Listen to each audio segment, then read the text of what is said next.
ಜನ್ಮಾದ್ಯಸ್ಯ ಯತೋನ್ಮಯಾದಿತರತಶ್ಚಾರ್ಥೇಷ್ವವಿಘ್ನಸ್ವರಾರ್ತೇನೆ ಬ್ರಹ್ಮಹೃದಯಾದಿಕವಯೇ ಮಖ್ಯಂ ತಿಯಂ ಸೂರಯಃ ತೇಜೋ ವಾರಿಮೃದಾನ್ಯಥಾ ವಿನಿಮಯೋ ಯತ್ರ ತ್ರಿಸರ್ಗೋ ಮೃಷಾಧಾಮ್ನಾ ಸ್ವೇನ ಸದಾ ನಿರಸ್ತಕುಹಕಂ ಸತ್ಯಂ ಪರಂ ಧೀಮಹಿ ನಿಗಮಕಲ್ಪತರೋರ್ಗಲಿತಂ ಫಲಂ ಶುಕಮುಖಾದಮೃತದ್ರವಸಂಯುತಂ ಪಿಬತ ಭಾಗವತಂ ರಸಮಾಲಯಂ ಮುಹುರಹೋ ರಸಿಕಾಃ ವಿಭಾವುಕಾಃ ಯಂ ಪ್ರೌರಜन्तಮನಪೇತಮಪೇತಕೃತ್ಯಂ ದ್ವೈಪಾಯನೋ ವಿರಹಕಾತುರ ಆಜುಹಾವ ಪುತ್ರೇತಿ ತನ್ಮಯತಯಾ ತರವೋಪಿ ನೇದೋ तं ಸರ್ವಭೂತಹೃದಯಂ ಮುನಿಮಾನತೋऽಸ್ಮಿ ಯಸ್ಯ ಕಟಾಕ್ಷಮಾತ್ರೇಣ ಬ್ರಹ್ಮರುದ್ರೇಂದ್ರಪೂರ್ವಕಾಃ ಸುರಾಸ್ವೀಯಪದಾನ್ಯಾಪುಃ सा ಲಕ್ಷ್ಮೀರ್ಮೇ ಪ್ರಸೀದತು ಶ್ರೀಮದ್ವಿಷ್ಣುಂಗರಿಷ್ಠಾಮತಿಗುಣಗುರುತಮ ಶ್ರೀಮದಾನಂದತೀರ್ಥ ತ್ರೈಲೋಕ್ಯಾಚಾರ್ಯಪಾದೋಜ್ವಲಜಲಜಲಸತ್ಪಾನ್ಸವೋಸ್ಮಾನ್ ಪುನಂತು ವಾಚಾಮ್ಯತ್ರ ಪ್ರಣೇತ್ರೀ ತ್ರಿಭುವನಮಹಿತಾ ಶಾರದಾ ಶಾರದೇಂದು ಜ್ಯೋತ್ಸ್ನಾಭದ್ರಸ್ಮಿತಶ್ರೀ ಧವಲಿತಕಕುಬಾ ಪ್ರೇಮಭಾರಂ ಬಭಾರ ಏನಾಗಾಹಿ ಸಮಸ್ತಶಾಸ್ತ್ರವೃತನಾ ರತ್ನಾಕರೋರೀಲಯಾ ಏನಾಖಂಡಿಕುಪಾದ ಸರ್ವಸುಪಟಸ್ತಮೋ ವಜಸ್ಸಾಯಕೈಃ ಏನಾಸ್ತಾಪಿತಮಧ್ವಶಾಸ್ತ್ರವಿಜಯತ್ತಂಬೋದರಾಮण्डले तं ಸೇವೆ ಜಯತೀರ್ಥವೀರಮನುಷಂ ಮಧ್ವಾಕ್ಯರಾಜಾದೃತಂ ಪೂಜ್ಯಾಯ ರಾಘವೇಂದ್ರಾಯ ಸತ್ಯಧರ್ಮರತಾಯ ಚ ಭಜತಾಂ ಕಲ್ಪವೃಕ್ಷಾಯ ನಮತಾಂ ಕಾಮಧೇನವೇ ಯಸ್ಯ ಪ್ರಚಂಡತಪಸಾ ಶ್ರುತಿಗೀತರುತ್ತಃ ತುಷ್ಟೋ ಹರಿಃಕಿಲವಶಂ ವದತಾಮವಾಪ ಶ್ರೀಮಧ್ವಸನ್ನುತಪಯೋ ನಿಧಿಪೂರ್ಣಚಂದ್ರಃ ಶ್ರೀವಿಷ್ಣುತೀರ್ಥಮುನಿರಾಟ್ ಮುದಮಾತನೋತು ಸತ್ಯವಿಘ್ನಕರಾಬ್ಜೋತ್ಥಾನ್ ಪಂಚಾಶದ್ವರ್ಷಪೂಜಕಾನ್ ಸತ್ಯಪ್ರಮೋದತೀರ್ಥಾರ್ಯಾನ್ ನೌಮಿನ್ಯಾಯ ಸುಧಾರತಾನ್ ಅಪಾದಮೌಲಿಪರ್ಯಂతం ಗುರುಣಾಮಾಕೃತಿಂ ಸ್ಮರೇತ್ ತೇನ ವಿಘ್ನಾಃ ಪ್ರಣಶ್ಯಂತಿ ಸಿದ್ಧಂತಿ ಚ ಮನೋರಥಾಃ ಸ್ವಸ್ತ್ಯಸ್ತು ಅಶೇಷಸನ್ಮಂಗಲಾನಿ ಭವಂತು ಶ್ಲೋಕೈಕಶ್ರವಣಪಠನಮಾತ್ರೇಣ ವಕ್ತುಶ್ಚ ಶ್ರೋತॄಣಾಂ ನಿಖಿಲಕಲಿಕೃತಕಲ್ಮಷಾಪನೋದರಪಟುತರೆ ಧರ್ಮಾಧ್ಯಖಿಲಾರ್ಥಸಾಧನೀಭೂತೆ ಶ್ರೀಮದ್ಭಾಗವತೆ ಅಧ್ಯಕಥಾಪ್ರಸಂಗೆ ಕಿಂಚಿತ್ ಪೂರ್ವಪ್ರಸಕ್ತಪ್ರಮೇಯಾನುವಾದಃ ಇಮಾಂ ವಿದ್ಯಾಪುರಾ ಕಶ್ಚಿತ್ ಕೌಶಿಕೋದ್ಧರಯಾದ್ವಿಜಃ ಯೋಗಧಾರಣಯಾ ಸ್ವಾಂಗಂ ಸಹೋಚ ಮರುದನ್ವನಿ ಈದಂ ಶೃಣುಯಾತ್ ಕಾಲಯೋಧಾರಯಿತಿ ಚಾದೃತಃ ತಂ ನಮಸ್ಯಂತಿ ಭೂತಾನಿ ಮುಚ್ಯತೆ ಸರ್ವತೋ ಭಯಾತ್. ವಿಶ್ವರೂಪಾಚಾರ್ಯರು ಇಂದ್ರದೇವರಿಗೆ ನಾರಾಯಣವರ್ಮವನ್ನು ತಿಳಿಸಿಕೊಟ್ಟಿದ್ದಾರೆ, ಉಪದೇಶವನ್ನು ಮಾಡಿದ್ದಾರೆ. ಆ ನಾರಾಯಣವರ್ಮದ ಒಂದು ಪ್ರಭಾವದಿಂದಾಗಿ ಇಂದ್ರದೇವರು ತಮ್ಮ ರಾಜ್ಯವನ್ನು ಪಡೆದರು ಅಂತ ಹೇಳಿ ಭಾಗವತ ನಮಗೆ ತಿಳಿಸಿಕೊಡುತ್ತದೆ. ಹೀಗೆ ಆ ಇಂದ್ರದೇವರು ನಾಮಸ್ಮರಣೆಯನ್ನು ಮಾಡುತ್ತಾ ಭಗವಂತನ ಚಿಂತನೆಯನ್ನು ಮಾಡುತ್ತಾ ಇರುವಾಗ ವಿಶ್ವರೂಪಾಚಾರ್ಯರಿಗೆ ಹೇಳಿದರಂತೆ, ನೀವು ನನಗೆ ಯಜ್ಞವನ್ನು ಮಾಡಿಸಬೇಕು ಅಂತ ಹೇಳಿ. ಆಯಿತು ಅಂತ ಹೇಳಿ ಯಜ್ಞವನ್ನು ಪ್ರಾರಂಭವನ್ನು ಮಾಡುವ ಸಂದರ್ಭದಲ್ಲಿ ತಾಯಿ ಹತ್ತಿರ ಹೋಗಿ ಕೇಳ್ತಾರೆ, ನಾನು ಯಜ್ಞವನ್ನು ಮಾಡಿಸ್ತಾ ಇದ್ದೇನೆ ಅಂತ. ರೋಚನೆ ತಾಯಿ. ರೋಚನೆ ಅವಳು ದೈತ್ಯರ ವಂಶದಿಂದಾಗಿ ಬಂದವಳು. ಹಾಗಾಗಿ ಆ ವಿಶ್ವರೂಪಾಚಾರ್ಯರಿಗೆ ಹೇಳ್ತಾಳೆ, ಮಗನಿಗೆ ಹೇಳ್ತಾಳೆ, ಯಜ್ಞವನ್ನು ಮಾಡಿಸುವಾಗ ಆಹುತಿ ಎರಡು ಭಾಗವಾಗಿ ಹೋಗಬೇಕು, ಹಾಗೆ ಯಜ್ಞವನ್ನು ಮಾಡು ಅಂತಾಳೆ. ಒಂದು ಭಾಗ ದೇವತೆಗಳಿಗೆ ಹೋಗಬೇಕು, ಮತ್ತೊಂದು ಭಾಗ ದೈತ್ಯರಿಗೂ ಕೂಡ ಹೋಗಬೇಕು. ಆ ನಿಟ್ಟಿನಲ್ಲಿ ಯಜ್ಞವನ್ನು ಮಾಡು ಅಂತಾಳೆ. ನೋಡ್ರಿ ಹೇಗಿದೆ. ಆಯಿತು ಅಂತ ಹೇಳಿ ಆ ನಿಟ್ಟಿನಲ್ಲಿ ಯಜ್ಞವನ್ನು ಪ್ರಾರಂಭ ಮಾಡುತ್ತಾರೆ ವಿಶ್ವರೂಪಾಚಾರ್ಯರು. ಯಜ್ಞ ಪ್ರಾರಂಭವಾಯಿತು, ಆಹುತಿಗಳು ನಡೀತಾ ಇದೆ. ಇಂದ್ರದೇವರಿಗೆ ಗೊತ್ತಾಯಿತು, ಇದು ಒಬ್ಬರಿಗೆ ಆಹುತಿ ಹೋಗ್ತಾ ಇಲ್ಲ, ದೈತ್ಯರಿಗೂ ಕೂಡ ಇದರಿಂದಾಗಿ ಬಲ ಬರ್ತಾ ಇದೆ ಅಂತ ಗೊತ್ತಾಯಿತು. ಹಾಗಾಗಿ ಯಜ್ಞಾತ್ ಪರ್ಜನ್ಯ, ಯಜ್ಞ ಅದು ದೇವತೆಗಳಿಗೆ ಬಲವನ್ನು ಕೊಡ್ತದಂತೆ. ಹಾಗಾಗಿ ದೈತ್ಯರಿಗೂ ಕೂಡ ಬಲವನ್ನು ಕೊಡ್ತಾ ಇದೆ. ಆ ಸಂದರ್ಭದಲ್ಲಿ ಕೋಪ ಬಂತು ಇಂದ್ರದೇವರಿಗೆ. ಆ ವಿಶ್ವರೂಪಾಚಾರ್ಯರ ಶಿರಸ್ಸನ್ನೇ ಛೇದನವನ್ನು ಮಾಡಿದ್ದಾರೆ. ಕಪಿತ್ಥ ಸೋಮಪೀತಃ ಸುರಾಪೀತಃ ಅನ್ನಾದಃ ಅಂತ ಹೇಳಿ ಅದು ಗುಬ್ಬಚ್ಚಿಯಾಗಿ ಹಾರಿ ಹೋಯ್ತಂತೆ ಅವರ ಜೀವ. ಆ ಸಂದರ್ಭದಲ್ಲಿ ಇವರಿಗೆ ನೋಡ್ರಿ ಹೇಗೆ ಶಾಸ್ತ್ರ ಹೇಗಿದೆ. ಯಜ್ಞವನ್ನು ಮಾಡಿಸಿದವರು ವಿಶ್ವರೂಪಾಚಾರ್ಯರು, ಹೇಳಿದ್ದು ತಾಯಿ. ಇಂದ್ರದೇವರು ಸಂಹಾರ ಮಾಡಿದರು. ಆದ್ದರಿಂದಾಗಿ ಇವರಿಗೆ ಬ್ರಹ್ಮಹತ್ಯೆ ದೋಷ ಬಂತು. ಯಾಕೆ ಅಂದರೆ ವಿಶ್ವರೂಪ ಇವನು ಬ್ರಾಹ್ಮಣನ ಸಂಹಾರ ಮಾಡಿದ್ದರಿಂದಾಗಿ ಬ್ರಹ್ಮಹತ್ಯೆ ದೋಷ ಬಂತು. ಆ ಬ್ರಹ್ಮಹತ್ಯೆ ದೋಷವನ್ನು ತಮ್ಮ ಹೆಬ್ಬೆರಳಲ್ಲಿ ಎಷ್ಟೋ ದಿವಸಗಳ ಕಾಲ ಹಿಡಿದುಕೊಂಡಿದ್ದಾರೆ. ನಂತರದಲ್ಲಿ ಅದನ್ನೆಲ್ಲವನ್ನು ಕೂಡ ಕೊಟ್ಟು ಬಿಡೋಣ ಅಂತ ಹೇಳಿ ಅದನ್ನು ಹಂಚಿಬಿಟ್ರಂತೆ. ನೋಡ್ರಿ, ಪಾಪವನ್ನು ಹಂಚಿಬಿಡ್ಬೇಕಂತೆ. ಪಾಪವನ್ನು ಹಂಚಲಿಕ್ಕೆ ಬರುತ್ತದಂತೆ. ಹೇಗೆ ಅಂದರೆ, ತಾನು ಮಾಡಿದ ಕರ್ಮದ ಪಾಪವನ್ನು ಹೇಳಿಕೊಂಡ್ರೆ ಸಾಕು, ಅದು ಹೋಗಿಬಿಡ್ತದಂತೆ. ಎರಡೂ ಕೂಡ ಅಷ್ಟೇ. ಪುಣ್ಯ ಪ್ರಶಂಸನೆ ಮಾಡಿದರೆ ಪುಣ್ಯ ಹೋಗ್ತದೆ, ಪಾಶ ಪ್ರಶಂಸನೆಯನ್ನು ಮಾಡಿದರೆ ಪಾಪ ಹೋಗ್ತದೆ. ಹಾಗಾಗಿ ನಾವು ಮತ್ತೊಬ್ಬರಿಗೆ ಪಾಪವನ್ನು ಕೊಡಬಹುದು. ದಕ್ಷಿಣೆ ಕೊಡ್ತೇವಲ್ಲ, ದಕ್ಷಿಣೆ ಕೊಟ್ಟು ನಮಸ್ಕಾರ ಮಾಡ್ತೇವೆ. ದಕ್ಷಿಣೆ ಕೊಟ್ಟು ನಮಸ್ಕಾರ ಮಾಡಿದಾಗ ಏನಾಗ್ತದೆ? ಅವರ ಪುಣ್ಯ ಎಲ್ಲವೂ ಕೂಡ ನಮಗೆ ಬರುತ್ತದೆ. ಅವನು ಗಳಿಸಿದ ಪುಣ್ಯ ನಮಗೆ ಬರುತ್ತದೆ, ನಮ್ಮ ಪಾಪ ಎಲ್ಲವೂ ಕೂಡ ಹೋಗ್ತದೆ. ಈಗ ತಾನೇ ಕೇಳಿದ್ದೇವೆ ಹಿಂದೆ, ಏನು, ಯಾರು ಜ್ಞಾನಿಗಳ ದರ್ಶನ ಆದರೆ ಸಾಕು, ಅವರ ದೃಷ್ಟಿ ನಮ್ಮ ಮೇಲೆ ಬಿದ್ದರೆ ನಮ್ಮ ಪಾಪಗಳೆಲ್ಲವೂ ಕೂಡ ಹೊರಟೋಗ್ತದೆ ಅಂತ ಹೇಳಿ. ಆ ನಿಟ್ಟಿನಲ್ಲಿ ಇಂದ್ರದೇವರು ಅಂದರು, ಈ ಪಾಪವನ್ನು ಇಟ್ಟುಕೊಳ್ಳೋದು ಬೇಡ, ಎಲ್ಲರಿಗೂ ಕೊಟ್ಟು ಬಿಡೋಣ ಅಂದರು. ಆಯಿತು ಅಂತ ಹೇಳಿ ಭೂಮಿಗೆ ಕೊಟ್ಟಿದ್ದಾರೆ, ಜಲಕ್ಕೆ ಕೊಟ್ಟಿದ್ದಾರೆ, ವೃಕ್ಷಗಳಿಗೆ ಕೊಟ್ಟರು, ಸ್ತ್ರೀಯರಿಗೆ ಕೊಟ್ಟರು. ಕೊಡುವಾಗ ಅವರು ಕೇಳಿದರು, ನಮಗೆ ವರವನ್ನೂ ಕೂಡ ಕೊಡು, ಬೇರೆ ಪಾಪ ತೊಗೊಳಕ್ಕೆ ಯಾಕೆ ರೆಡಿ ಇದ್ದೀವಿ ನಾವು ಅಂತ ಕೇಳಿದಾಗ ಆಯಿತು ಅಂದರು. ಭೂಮಿಗೆ ವರವನ್ನು ಕೊಟ್ಟಿದ್ದಾರೆ ಇಂದ್ರದೇವರು. ಖಾತಪೂರ ಎನ್ನುವ ವರ ಕೊಟ್ಟರು. ಎಷ್ಟೇ ನೀವು ಅಗೆದರೂ ಕೂಡ ಸ್ವಲ್ಪ ದಿವಸದ ನಂತರದಲ್ಲಿ ಮತ್ತೆ ಅದು ಸರಿಯಾಗಿ ಹೋಗಿರುತ್ತದೆ. ಹಾಗಾಗಿ ಅದಕ್ಕೆ ಆ ವರವನ್ನು ಕೊಟ್ಟಿದ್ದಾರೆ. ಜಲಕ್ಕೆ ರಭಸವನ್ನುವ ಒಂದು ವರವನ್ನು ಕೊಟ್ಟರಂತೆ. ಅದಕ್ಕೆ ರಭಸ ಉಂಟು, ಹೀಗಾಗಿ ಆ ರಭಸವನ್ನು ವರವನ್ನು ಕೊಟ್ಟು ಅದನ್ನು ಕೊಟ್ಟಿದ್ದಾರೆ. ವೃಕ್ಷಗಳಿಗೂ ಕೂಡ ಕೊಟ್ಟಿದ್ದಾರಂತೆ. ವೃಕ್ಷಗಳಿಗೆ ವರವನ್ನು ಕೂಡ ಕೊಟ್ಟರು, ಪಾಪವನ್ನು ಕೂಡ ಕೊಟ್ಟಿದ್ದಾರೆ.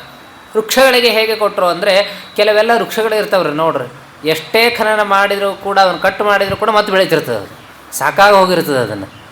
ಅದು ಇಂದ್ರದೇವರು ಕೊಟ್ಟು ವರ ಅದು ಅಷ್ಟೇ. ಮುಳ್ಳುಗಿಡ ಇರ್ತದಲ್ಲ, ಮುಳ್ಳುಗಿಡ ಎಷ್ಟು ಕಿತ್ತು ಹಾಕಿದರೂ ಕೂಡ ಮತ್ತೆ ಬೆಳೀತಾ ಇರ್ತದೆ ಅಷ್ಟೇ ಅದು. ಅದು ಏನು ಅಂದರೆ ಇಂದ್ರದೇವರು ಕೊಟ್ಟ ಒಂದು ವರ. ಹೀಗೆ ಕೊಟ್ಟು ತಾವು ಆ ಶಾಪದಿಂದಾಗಿ ಮುಕ್ತರಾಗಿದ್ದಾರೆ. ಆದರೆ ತ್ವಷ್ಟೃ ಆಚಾರ್ಯರಿಗೆ ಬಹಳ ಕೋಪ ಬಂತು. ವಿಶ್ವರೂಪಾಚಾರ್ಯರನ್ನು ಸಂಹಾರ ಮಾಡಿದ್ದರಿಂದಾಗಿ ನಾನು ಇಂದ್ರನನ್ನು ಕೊಲ್ಲುವಂತಹ ಮಗನನ್ನು ಸೃಷ್ಟಿ ಮಾಡುತ್ತೇನೆ ಅಂತ ಅವರು ಯಜ್ಞವನ್ನು ಮಾಡಿದ್ದಾರೆ. ಇಂದ್ರಶತ್ರು ವಿವರ್ಧಸ್ವ, ಇಂದ್ರುವಿನ ಶತ್ರು ವಿವರ್ಧಸ್ವ, ಹುಟ್ಟಲಿ ಅಂತ ಹೇಳಿ ಯಜ್ಞ ಪ್ರಾರಂಭವಾಯಿತು. ಇಂದ್ರಶತ್ರು ವಿವರ್ಧಸ್ವಾಹ ಪ್ರಾರಂಭ ಆಯಿತು.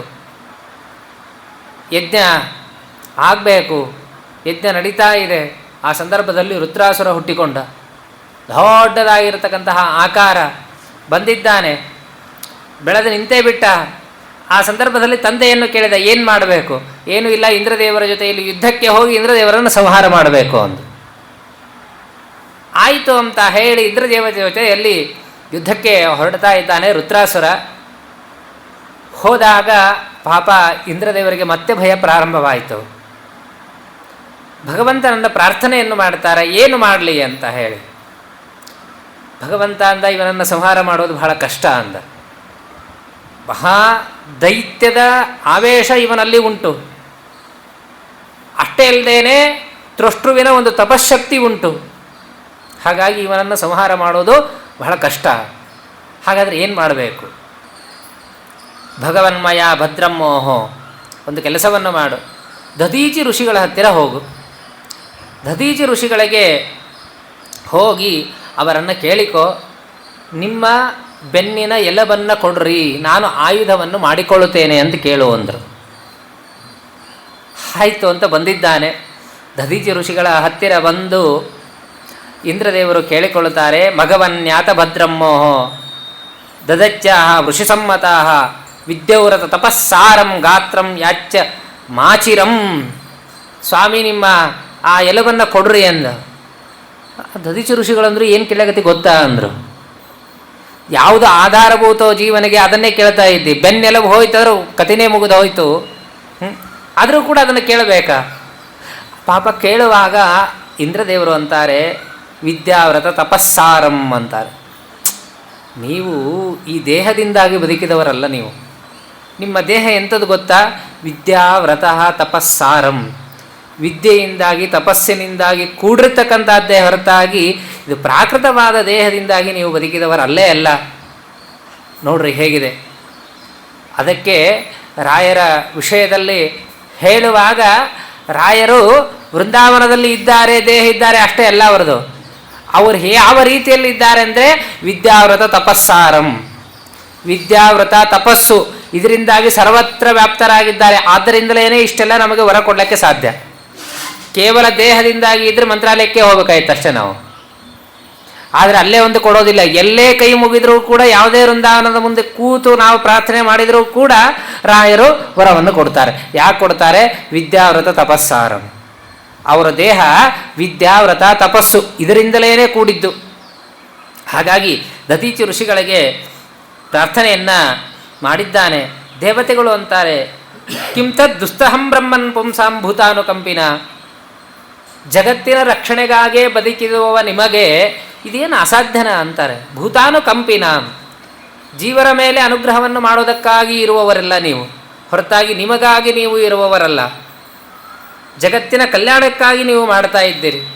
ಹಾಗಾಗಿ ನೀವು ನಿಮ್ಮ ಎಲವನ್ನು ಕೊಡಬೇಕು ಅಂತ ಕೇಳಿದಾಗ ಆಯಿತು ಅಂತ ಹೇಳಿ ಆ ತಮ್ಮ ಎಲವನ್ನು ಕೊಟ್ಟಿದ್ದಾರೆ. ಭಾಗವತ ಹೇಳುತ್ತದೆ ಅದನ್ನೇ ಯಾಕೆ ತೆಗೆದುಕೊಂಡ ಅಂತ. ಅವರೂ ಕೂಡ ನಾರಾಯಣ ವರಮದ ಸಿದ್ಧಿಯನ್ನು ಮಾಡಿಕೊಂಡಿದ್ರಂತೆ. ಪರಿಪೂರ್ಣವಾದ ಎಲ್ಲ ಆಸ್ತಿಗಳಲ್ಲಿಯೂ ಕೂಡ ನಾರಾಯಣ ವರ್ಮದ ಒಂದು ಮಂತ್ರಗಳು ಬರ್ತಾ ಇತ್ತಂತೆ. ಹೀಗಾಗಿ ಅದನ್ನೇ ವಜ್ರಾಯುಧವನ್ನಾಗಿ ಮಾಡಿಕೊಂಡ ಇಂದ್ರ. ನೋಡಿಕೊಳ್ಳ್ರಿ, ವಜ್ರಾಯುಧ ಅಂದರೆ ಬಹಳ ಏನು ಅಂತ ನಾವು ತಿಳ್ಕೊಂಡಿದ್ದೇವೆ. ಬ್ರಹ್ಮಾಸ್ತ್ರ ಅಂತ ಅಂತೀವಿ. ಬ್ರಹ್ಮಾಸ್ತ್ರ ಅಂದರೆ ಏನೋ ಭಾರಿ ಕಷ್ಟಪಟ್ಟು ಮಾಡಿದ್ದು ಅಂತ. ಏನೂ ಇಲ್ಲ. ಬ್ರಹ್ಮ ವೇದ ಅಸ್ತ್ರ, ವೇದವನ್ನು ಹೇಳಿಬಿಟ್ಟದ್ದೇ ಬ್ರಹ್ಮಾಸ್ತ್ರ ಅಷ್ಟೇ. ಗಾಯತ್ರಿ ಮಂತ್ರವನ್ನು ಹೇಳಿ ಅಭಿಮಂತ್ರಣವನ್ನು ಮಾಡಿ ಯಾವ ಒಂದು ಹುಲ್ಲನ್ನೋ ಅಥವಾ ಯಾವ ಒಂದು ಅಸ್ತ್ರವನ್ನು ತೆಗೆದುಕೊಂಡು ಹಾಕ್ತೇವೋ ಅದೇ ಬ್ರಹ್ಮಾಸ್ತ್ರವಾಗಿ ಪರಿಣಮಿತ ಇದೆ. ಹಾಗೆ ದಧೀಚಿ ಋಷಿಗಳ ಆ ಯಾವ ಎಲವನ್ನು ತೆಗೆದುಕೊಂಡು ಬ್ರಹ್ಮಾಸ್ತ್ರವನ್ನು ಮಾಡಿಕೊಂಡಿದ್ದಾನೆ. ವೃತ್ರಾಸುರನ ಜೊತೆಯಲ್ಲಿ ಯುದ್ಧವನ್ನು ಆಡುವುದಕ್ಕೆ ಪ್ರಾರಂಭವನ್ನು ಮಾಡ್ತಾ ಇದ್ದಾನೆ. ಮಾಡಿದಾಗ ದೇವತೆಗಳ ಬಲ ಅದ್ಭುತವಾದ ಬಲ. ಆ ಸಂದರ್ಭದಲ್ಲಿ ದೈತ್ಯರನ್ನೆಲ್ಲರನ್ನೂ ಕೂಡ ಹೊಡೆದು ಓಡಿಸ್ತಾ ಇದ್ದಾರೆ ದೇವತೆಗಳು. ದೈತ್ಯರೆಲ್ಲರೂ ಕೂಡ ಪಲಾಯನ ಮಾಡಿದರು. ಅವರಂದರು ಬದುಕಿದರೆ ಸಾಕು, ಮುಂದೆ ಏನಾಗ್ತದೋ ಆಗಲಿ ಅಂತ.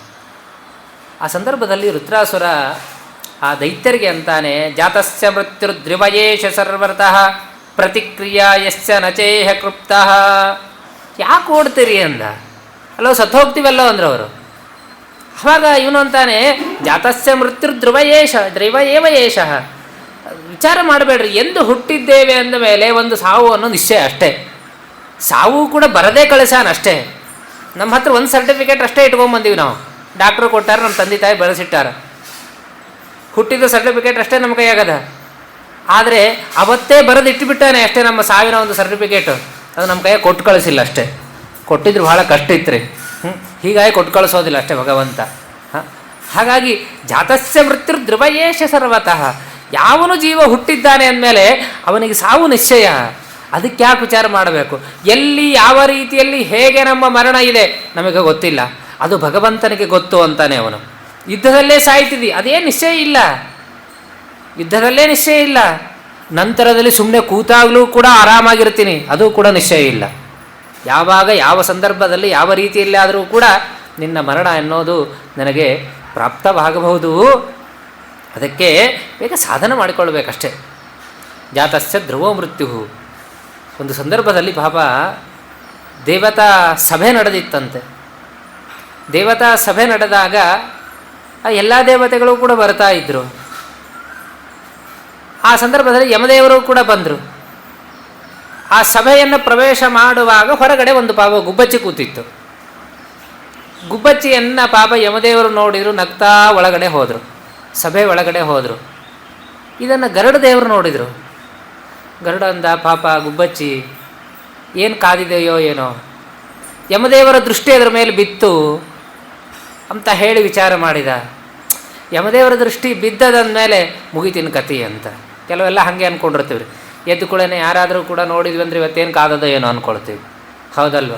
ಹಾಗೆ ಇವನು ಕೂಡ ಅಂದ, ಪಾಪ ಈ ಗುಬ್ಬಚ್ಚಿ ಹಣೆ ಬರಹ ಇವತ್ತೇ ಇಲ್ಲಿ ಸತ್ತೋಗ್ತದೋ ಏನೋ ಅಂದ್ಕೊಂಡ.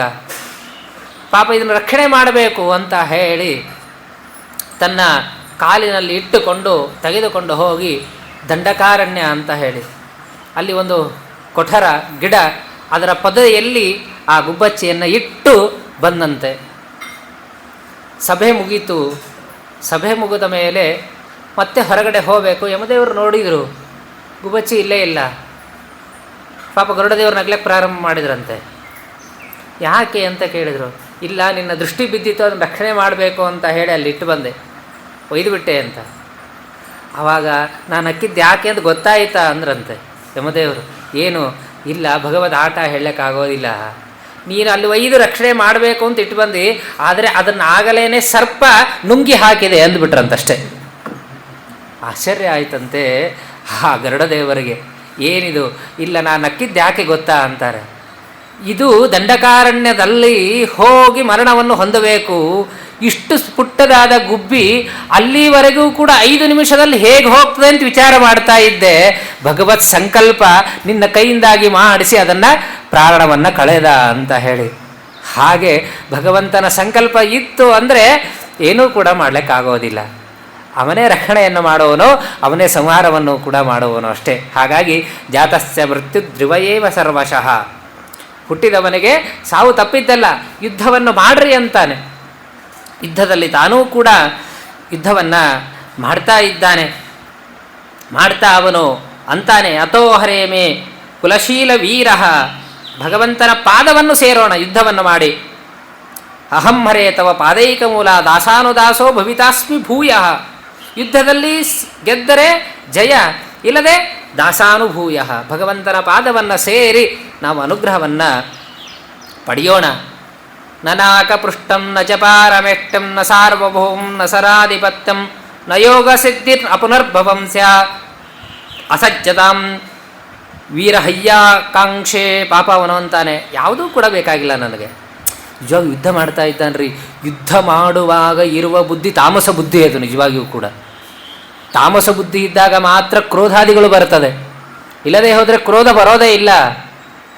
ಹಾಗಾಗಿ ಕ್ರೋಧ ಬರಬೇಕು, ತಾಮಸ ಬುದ್ಧಿ ಇರಬೇಕು, ರಜೋಗುಣ ಇರಬೇಕು. ಆ ಸಂದರ್ಭದಲ್ಲಿ ಮಾತ್ರ ಯುದ್ಧ ಮಾಡಲಿಕ್ಕೆ ಆಗ್ತದೆ. ಹೊರತಾಗಿ ಬಹಳ ಸಾತ್ವಿಕನಾಗಿ ಹೋಗಿ ನಿಂತ್ಕೊಂಡ್ರೆ ಏನಾಗ್ತದೆ? ತಲೆ ಏನೂ ಆಗೋದಿಲ್ಲ ಅಷ್ಟೇ. ಭಾಗವತ ಪುರಾಣ ಕೇಳ್ಕೋತ ಯುದ್ಧ ಮಾಡಿದ್ರೆ ಆಗ್ತದೆ? ಆಗೋದಿಲ್ಲ ಅಷ್ಟೇ. ಭಾಗವತ ಕೇಳಿದಾಗ ವೈರಾಗ್ಯ ಬರ್ತದೆ ಅಷ್ಟೇ, ಹೊರತಾಗಿ ಅದು ಬಿಟ್ಟರೆ ಬೇರೆ ಏನೂ ಕೂಡ ಆಗ್ಲಿಕ್ಕೆ ಆಗೋದಿಲ್ಲ. ಆದರೆ ಯುದ್ಧವನ್ನು ಮಾಡುವ ರುದ್ರ ಅಂತಾನೆ, ನನಾಕಪುಷ್ಟಂ ನಚಪಾರಮೇಷ್ಟಂ ಅಂತಾನೆ. ನನಗೆ ಯಾವ ದೇವಲೋಕವೂ ಬೇಡ, ಸ್ವರ್ಗಲೋಕವೂ ಬೇಡ, ಪಾರಮೇಷ್ಟ್ಯ ಪದೆಯೂ ಕೂಡ ನನಗೆ ಬೇಕಾಗಿಲ್ಲ. ಭಗವಂತನ ಪಾದ ಮೂಲ ಒಂದೇ ಸಾಕು ಅಂತ ಯುದ್ಧವನ್ನು ಮಾಡ್ತಾ ಇದ್ದಾನೆ. ನೋಡಿಕೊಡ್ರಿ ಹೇಗೆ ಇದೆ. ಆಶ್ಚರ್ಯ ಆಗಿ ಹೋಗ್ತದೆ. ಆ ಸಂದರ್ಭದಲ್ಲಿ ಯುದ್ಧ, ಬೇಕಾದಷ್ಟು ಯುದ್ಧ ಆಗ್ತಾ ಇದೆ. ಮತ್ತೆ ಎಲ್ಲ ದೇವತೆಗಳು ಕೂಡ ದೈತ್ಯರು ಯುದ್ಧವನ್ನು ಪ್ರಾರಂಭವನ್ನು ಮಾಡಿದ್ದಾರೆ. ಆ ಸಂದರ್ಭದಲ್ಲಿ ನೋಡ್ರಿ ಹೇಗಿದೆ. ಇಂದ್ರದೇವರ ವಜ್ರಾಯುಧ ಕೆಳಗಡೆ ಬೀಳುತ್ತದೆ. ರುದ್ರ ಹೊಡಿತಾನೆ, ಜೋರಾಗಿ ಹೊಡಿತಾನೆ. ಇಂದ್ರದೇವರ ವಜ್ರಾಯುಧ ಕೆಳಗಡೆ ಬೀಳುತ್ತದೆ.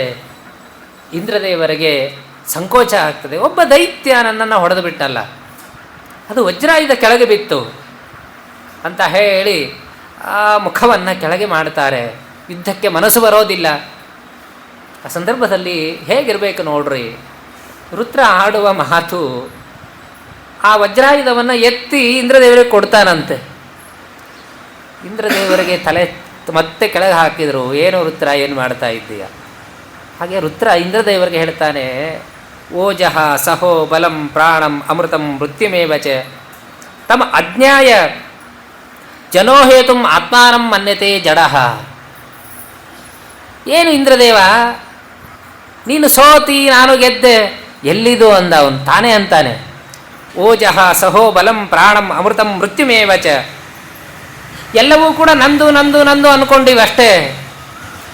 ತೇಜಸ್ಸು ಕೂಡ ಭಗವಂತನದೇ, ಓಜಸ್ಸು ಕೂಡ ಅವನದೂ ಕೂಡ ಅವನದೇ, ಹೊರತಾಗಿ ಯಾರದೂ ಕೂಡ ಅಲ್ಲ ಇದು. ಅಹಂ ಬಲವಾನ್, ನಾ ಬಲವಂತ ಅಂತ ತಿಳ್ಕೊಂಡಿದ್ದೇನೆ. ಆದರೆ ಅಲ್ಲ, ನನಗೆ ಬಲವನ್ನು ಕೊಟ್ಟವನು ಆ ಭಗವಂತ. ಹಾಗಾಗಿ ಓಜಸ್ಸು ಆಯಿತು, ತೇಜಸ್ಸು ಆಯಿತು, ಪ್ರಾಣ ಅಮೃತಂ ಮೃತ್ಯುಮೇವಚ, ಮೃತ್ಯುವನ್ನು ಕೂಡ ಕೊಡುವವನು ಅವನೇ ಹೊರತಾಗಿ ಮೃತ್ಯು ನಾನು ಬರಲಿ ಅಂದರೆ ಬರೋದಿಲ್ಲ, ನಾನು ಬೇಡ ಅಂದರೆ ಬಿಡೋದಿಲ್ಲ ಅಷ್ಟೇ. ಹಾಗಾಗಿ ತಮಜ್ಞಾಯ ಜನೋಯಾಂತಿ. ಆದರೆ ಏನು ಮಾಡಬೇಕು, ನಮಗೆಲ್ಲ ಆ ಬುದ್ಧಿ ಇಲ್ಲ ಅಷ್ಟೇ. ನಾವೇ ಸ್ವತಂತ್ರರು ಅಂತ ತಿಳ್ಕೊಂಡು ನಾವು ಹೋಗ್ತಾ ಇದ್ದೀವಿ ಅಷ್ಟೇ. ತಮ್ಮ ಅಜ್ಞಾಯ, ಅದನ್ನು ತಿಳ್ಕೊಂಡಿಲ್ಲ. ಅದನ್ನು ತಿಳಿಯದೇನೆ ನಾನೇ ಸ್ವತಂತ್ರ ಎನ್ನುವ ಬುದ್ಧಿ ನಮಗೆ ಅಂದ್ಕೊಂಡಿದ್ದೀವಿ. ಆದರೆ ನಾವು ಹೇಗಿದ್ದೀವಿ ಗೊತ್ತಾ ಅಂತಾನೆ ಬಾಬಾ. ಅವು ವೃತ್ರ ಅಂತಾನೆ ಉಪದೇಶ ಮಾಡ್ತಾನೆ ಇಂದ್ರದೇವರಿಗೆ. ಯಥೋ ದಾರುಮಯೋ ನಾರಿ. ನೋಡ್ರಿ, ಈಗ ಹೊರಗಡೆ ಬಟ್ಟೆ ಅಂಗಡಿ ಹೊರಗಡೆ ಬಟ್ಟೆ ಹಾಕಿ ಗೊಂಬೆಗಳನ್ನು ನಿಲ್ಲಿಸಿರ್ತಾರೆ, ಹಾಗೆ ಅಂತಾನೆ ಪಾಪವನಷ್ಟೇ. ನಾವೆಲ್ಲ ಹೇಗೆ ಅಂದರೆ ಯಥೋ ದಾರುಮಯ ನಾರಿ, ಹೊರಗಡೆ ಸೀರೆ ಉಡಿಸಿ ಆ ಗೊಂಬೆಗಳನ್ನು ನಿಲ್ಲಿಸಿರ್ತಾರಲ್ಲ, ಹಾಗೆ ನಮ್ಮ ಹಣೆ ಬರಹ ಅಷ್ಟೇ. ಭಗವಂತ ನಮಗೊಂದು ಸೀರೆ ಹಾಕಿ ಉಡಿಸಿ ಬಟ್ಟೆಯನ್ನು ಹಾಕಿ ನಮ್ಮನ್ನು ನಿಲ್ಲಿಸಿದ್ದಾರೆ ಅಷ್ಟೇ. ಯಥಾ ಮಂತ್ರಮಯೋ ಮೃಗ. ಇನ್ನೊಂದು ಹೇಳ್ತಾನೆ ಅವ, ಯಥಾ ಮಂತ್ರಮಯೋ ಮೃಗ. ಈ ಕೋತಿ ಆಡಿಸೋವನ ಕೈಯಾಗಿ ಸಿಕ್ಕಿರ್ತದೆ ಗೊತ್ತಾ, ಹಾಗೆ ಅಂತಾನಷ್ಟೇ. ನಾವು ಒಂದು ಕೋತಿಯನ್ನು ಇಟ್ಟುಕೊಂಡು ನಾವು ಆಟ ಆಡಿಸ್ತೇವೆ, ಆದರೆ ಅವನ ಕೈಯಲ್ಲಿ ಎಲ್ಲರೂ ಕೂಡ ನಾವು ಕೋತಿಗಳೇ ಅಷ್ಟೇ. ನಾವು ಗೊಂಬೆಯನ್ನು ಆಟ ಆಡ್ತೇವೆ, ಅನೇಕ ಗೊಂಬೆಗಳನ್ನು ಇಟ್ಟುಕೊಂಡು ನಾವು ಆಟ ಆಡ್ತಾ ಇರ್ತೇವೆ. ಚಿಕ್ಕ ಮಕ್ಕಳು ಇದ್ದಾಗ ಆಟ ಆಡಿವಿ, ಸಣ್ಣ ಸಣ್ಣ ಪುಟ್ಟ ಪುಟ್ಟ ಗೊಂಬೆಗಳನ್ನು ಇಟ್ಟುಕೊಂಡು ನಾವು ಆಟ ಆಡ್ತೇವೆ. ಪಾಪ ಆ ವೃತ್ರ ಅಂತಾನೆ, ನಾವು ಪುಟ್ಟ ಪುಟ್ಟ ಗೊಂಬೆಗಳನ್ನು ಇಟ್ಟುಕೊಂಡು ಆಟ ಆಡಿದ ಹಾಗೆ ಈ ಎಲ್ಲ ಜೀವರಾಶಿ ಏನಿದೆಯಲ್ಲ, ಅನಂತ ಜೀವರಾಶಿ ಭಗವಂತನ ಮುಂದೆ ಗೊಂಬೆ ಇದ್ದ ಹಾಗೆ ಅಷ್ಟೇ. ಎಲ್ಲ ಗೊಂಬೆಗಳನ್ನು ಇಟ್ಟುಕೊಂಡು ತಾನು ಆಟ ಆಡ್ತಾ ಇರ್ತಾನೆ ಅಷ್ಟೇ. ಆ ಕೋತಿಯನ್ನು ಕುಣಿಸಿದ ಹಾಗೆ ನಮ್ಮನ್ನು ಭಗವಂತ ಕುಣಿಸ್ತಾನೋ ಅದನ್ನು ವಿಚಾರ ಮಾಡು, ಹೊರತಾಗಿ ನಾನು ಸ್ವತಂತ್ರನಲ್ಲ, ನೀನು ಸ್ವತಂತ್ರನಲ್ಲ ಅನ್ನುವ ಮಾತನ್ನು ಯುದ್ಧಕಾಲದಲ್ಲಿ ಅವನು ಹೇಳ್ತಾನೆ. ಆಯು ಶ್ರೀಹಿ ಕೀರ್ತಿ ಐಶ್ವರ್ಯಂ ಎಲ್ಲ ಎಷ್ಟೆಲ್ಲ ಹೇಳ್ತಾನೆ ಅವನು. ಕೀರ್ತಿ ಬಂತು, ನಂದಲ್ಲ ಅದು, ಭಗವಂತ ಕೀರ್ತಿಯನ್ನು ತಂದುಕೊಟ್ಟವನು. ಅವನೊಂದು ವಿಶಿಷ್ಟವಾಗಿರ್ತಕ್ಕಂತಹ ರೂಪ ಅದು ಕೀರ್ತಿಗೆ ಕಾರಣವಾಗಿದೆ, ಹೊರತಾಗಿ ನಾನು ಕೀರ್ತಿ ಪಡೆಯಬೇಕು ಅಂತ ನಾನು ಪ್ರಯತ್ನವನ್ನು ಮಾಡಿದರೆ ಆಗೋದಿಲ್ಲ. ಭಗವಂತ ಇದ್ದು ಆ ಕೀರ್ತಿಯನ್ನು ನನಗೆ ತಂದುಕೊಡ್ತಾನೆ. ಐಶ್ವರ್ಯವೂ ಕೂಡ ಅವನದೇ. ನಾವೆಲ್ಲ ಇಂದ್ರ, ಎಲ್ಲಿ ಇಂದ್ರ ಅಂದ ಅವನಷ್ಟೇ. ನೀ ಇಂದ್ರ ಅಂತ ಹೆಸರು ಅಷ್ಟೇ ನಿನಗೆ, ನಿಜವಾದ ಇಂದ್ರ ಅವನೊಬ್ಬ ಭಗವಂತ ಅಷ್ಟೇ. ಅವನು ಇಂದ್ರ ಅಂತ ಯಾರನ್ನು ಕರಿಬೇಕು, ಯಾರಲ್ಲಿ ಐಶ್ವರ್ಯ ಇದೆಯೋ ಅವನನ್ನು ಇಂದ್ರ ಅಂತ ಕರೀಬೇಕು. ನೀ ಎಲ್ಲಿಯೋ ಇಂದ್ರೋ ಅಂದ, ನೀನೂ ಕೂಡ ಭಿಕ್ಷಾಪಾತ್ರೆ ಹಿಡಿದವನೇ, ಈ ಇಂದ್ರ ಪದವಿಗಾಗಿ ನೀನೂ ಕೂಡ ಪ್ರಯತ್ನ ಪಟ್ಟವನೇ, ನೀನೂ ಕೂಡ ಇದನ್ನು ಅಶ್ವಮೇಧ ಯಾಗ ಮಾಡಿ ಪಡೆದಿದ್ದೇ ಹೊರತಾಗಿ ನಿನಗೆ ಹುಟ್ಟಿದಾಗಿಂದಲೂ ಕೂಡ ಯಾರು ಇಂದ್ರ ಅಂತ ಕೂಡಿಸಿಲ್ಲ ಇದರಲ್ಲಿ. ಅವನು ಅಂತಾನೆ, ಹುಟ್ಟಿದಾಗಿಂದ ಬಂದಿಲ್ಲ ನಿನಗೇನು ಇಂದ್ರ ಪದವಿ, ಬಂತು ಮತ್ತೆ ಹೋಗ್ತದೆ ಅಷ್ಟೇ. ನಿಜವಾದ ಇಂದ್ರ ಅವನು ಯಾರು, ಭಗವಂತ ಅಷ್ಟೇ. ಈ ಐಶ್ವರ್ಯಕ್ಕೆ ಒಡೆಯ ಯಾರೋ ಅವನೇ ಇಂದ್ರ. ಹಾಗಾಗಿ ನಿನ್ನ ಐಶ್ವರ್ಯಕ್ಕೂ ಕೂಡ ಒಡೆಯ ಆ ಭಗವಂತ, ಸರ್ವೋತ್ತಮನಾದ ಭಗವಂತ. ಇದು ಐಶ್ವರ್ಯ. ಇಂದ್ರ ಅನ್ನೋ ಶಬ್ದಕ್ಕೆ ಅರ್ಥನೇ ಅಷ್ಟು. ಇದು ಐಶ್ವರ್ಯ. ಐಶ್ವರ್ಯವುಳ್ಳವನು ಯಾರೋ ಅವನೇ ಇಂದ್ರ. ನಿಜವಾದ ಇಂದ್ರ ನಮ್ಮಪ್ಪ ಭಗವಂತ. ಯಾಕೆ ವಿಚಾರ ಮಾಡ್ತಿ ಅಂದ. ಇಂದ್ರನಿಗೆ ಇನ್ನೂ ಕೂಡ ಸ್ವಲ್ಪ ತಲೆ ಕೆಟ್ಟೋಯ್ತು. ಅವನೊಂದ, ನನಗೇ ಎಷ್ಟು ರಜೋ ಗುಣ ಇದೆ, ತಮೋ ಗುಣ ಇದೆ, ವೃತ್ರ ನಿನಗೆ ಅದೂ ಇಲ್ಲಲ್ಲೋ ಅಂದ ಅವನು. ವೃತ್ರಾಸುರ, ಇಷ್ಟು ನೀನು ಸಜ್ಜನನಾಗಿ ಯುದ್ಧವನ್ನು ಮಾಡ್ತಾ ಇದ್ದೀಯಲ್ಲ ಅಂತ ಹೇಳಿ ಆ ಆಯುಧವನ್ನು ಮತ್ತೆ ತೆಗೆದುಕೊಂಡಿದ್ದಾನೆ. ತೆಗೆದುಕೊಂಡು ಅಂದ, ಇವನ ಜೊತೆ ಯುದ್ಧ ಬೇಡ ಅಂತ. ಯಾಕೆಂದರೆ ಸಾತ್ವಿಕ, ಹೀಗಾಗಿ ಇವನ ಜೊತೆ ಯುದ್ಧವನ್ನೇ ಮಾಡೋದು ಬೇಡ. ಅಷ್ಟೇ ಎಲ್ಲ ಇಂದ್ರ ವಜ್ರಾಯುಧದಿಂದಲೇನೋ ಸಂಹೃತನಾಗಿಲ್ಲ ಅಂದಮೇಲೆ ಇವನನ್ನು ಸಂಹಾರ ಮಾಡೋದು ಹೇಗೆ, ಹಾಗಾಗಿ ಬೇಡ ಅಂದ. ಫ್ರೆಂಡ್ಸ್ ಆಗಿಬಿಡೋಣ ಅಂತ, ಇಬ್ಬರೂ ಕೂಡ ನಾವು ಒಳ್ಳೆಯ ಸ್ನೇಹಿತರಾಗಿ ಇದ್ದುಬಿಡೋಣ ಅಂತ ಹೇಳಿದ. ವೃತ್ರಾಸುರ ಅಂದ, ಆಯಿತು ಅಂದ, ಇವತ್ತಿಂದ ನಾನು ನೀನು ಫ್ರೆಂಡ್ಸ್ ಅಂದ. ಯುದ್ಧ ಮುಗಿಸಿದರು. ಸ್ವಲ್ಪ ದಿವಸ ತಮ್ಮ ಜೊತೆಯಲ್ಲೇ ಇದ್ದರು. ಪ್ರತಿನಿತ್ಯದಲ್ಲೂ ಕೂಡ ಮಾತಾಡ್ಕೋತಾ ವಾಕಿಂಗ್ ಹೋಗಬೇಕು. ಸ್ವಲ್ಪ ದಿವಸ ಹೀಗೆ ವಾಕಿಂಗ್ ಹೋದರು. ಕೊನೆಗೆ ಒಂದು ದಿವಸ ಇಂದ್ರದೇವರು ಕೇಳಿಬಿಟ್ರು, ಅಲ್ಲೋ ರುದ್ರ, ಇಷ್ಟು ದಿವಸ ನಿನ್ನ ಜೊತೆಯಲ್ಲಿ ಯುದ್ಧ ಆಡಿದೆ, ಆದರೂ ಕೂಡ ನೀನು ಸಾಯಲಿಲ್ಲ, ಹಾಗಾದರೆ ನಿನ್ನ ಸಾವಿನ ಗುಟ್ಟಾದರೂ ಏನು ಅಂತ ಕೇಳಿದ. ಅವ ಪಾಪ ಫ್ರೆಂಡು ಅಂತ ಹೇಳಿಬಿಟ್ಟ ಅಷ್ಟೇ. ರುದ್ರ ಅಂದ, ಇಲ್ಲ, ನಾನು ಹಸಿಯಾದ ಪದಾರ್ಥದಿಂದಲೂ ಅಲ್ಲ, ಒಣದಿಂದ ಪದಾರ್ಥವೂ ಅಲ್ಲ, ಅಂತಹ ಪದಾರ್ಥದಿಂದಾಗಿ ನನ್ನ ಸಾವು ಅಂದ. ಆಶ್ಚರ್ಯ ಆಯಿತು. ಜಗತ್ತಿನಲ್ಲಿ ಇರೋದೇ ಎರಡು, ಒಂದು ಹಸಿಯಾದದ್ದು, ಒಂದು ಒಣಗಿರೋದು. ಮಧ್ಯವಾದ ವಸ್ತು ಯಾವುದು ಅಂದ ಅವನು. ತೋರಿಸಿದ ಪಾಪ. ಸಮುದ್ರದ ದಂಡೆಗೆ ವಾಕಿಂಗ್ ಮಾಡ್ತಾ ಇದ್ದರು. ತೋರಿಸಿದ ಈ ಪಾಪ, ಇವನೇ ರುದ್ರನೇ ಹೇಳಿದ, ಅಲ್ಲಿ ಬುರುಗಿದೆಯಲ್ಲ ಅದೇ ಅಂದ ಅಷ್ಟೆ. ಅದು ಒಣಗಿದ್ದು ಅಲ್ಲ, ಹಸಿದು ಅಲ್ಲ ಅಂತ ಹೇಳಿದ. ಹೌದಾ ಅಂದ. ಸ್ವಲ್ಪ ಮುಂದೆ ಹೊರಟರು. ಪಾಪ ವೃತ್ರಾಸುರನ ಕಾಲು ಇಂದ್ರದೇವರಿಗೆ ಬಡಿತು. ಮತ್ತೆ ಪ್ರಾರಂಭ ಮಾಡಿದರು ಜಗಳ. ಆ ಒಂದು ಕಾಲು ಬಡಿದಿದ್ದಕ್ಕೇ ಯುದ್ಧನೇ ಪ್ರಾರಂಭ ಆಯಿತು. ಯುದ್ಧವನ್ನು ಪ್ರಾರಂಭ ಮಾಡ್ತಾ ಕೊನೆಗೆ ಅವನ ಸಾವು ಗೊತ್ತಿತ್ತು. ಹೀಗಾಗಿ ಆತನ ವಜ್ರಾಯುಧದಿಂದಾಗಿ ತೆಗೆದುಕೊಂಡು ಆ ಬುರುಗಿನಲ್ಲಿ ಎದ್ದಿ ವೃತ್ರಾಸುರನನ್ನು ಸಂಹಾರವನ್ನು ಮಾಡಿದ್ದಾರೆ. ವೃತ್ರಸ್ಯ ದೇಹ ನಿಷ್ಕ್ರಾಮ್ಯ ಆತ್ಮಜ್ಯೋತಿ ಅರಿಂದವಂ ಪಶ್ಯತಾಂ ಸರ್ವಲೋಕಾನಂ ಸಂಲೋಕಂ ಸಮಪದ್ಯತ. ಒಳ್ಳೆಯ ಲೋಕವನ್ನು ಕುಳಿತು ಆ ಯಾವ ಜೀವ ಹೋಗ್ತಾ ಇದ್ದಾನೆ. ಆಶ್ಚರ್ಯ ಆಗೋಯ್ತು ಎಲ್ಲರಿಗೂ ಕೂಡ. ಏನಿದು ಅಂದರು.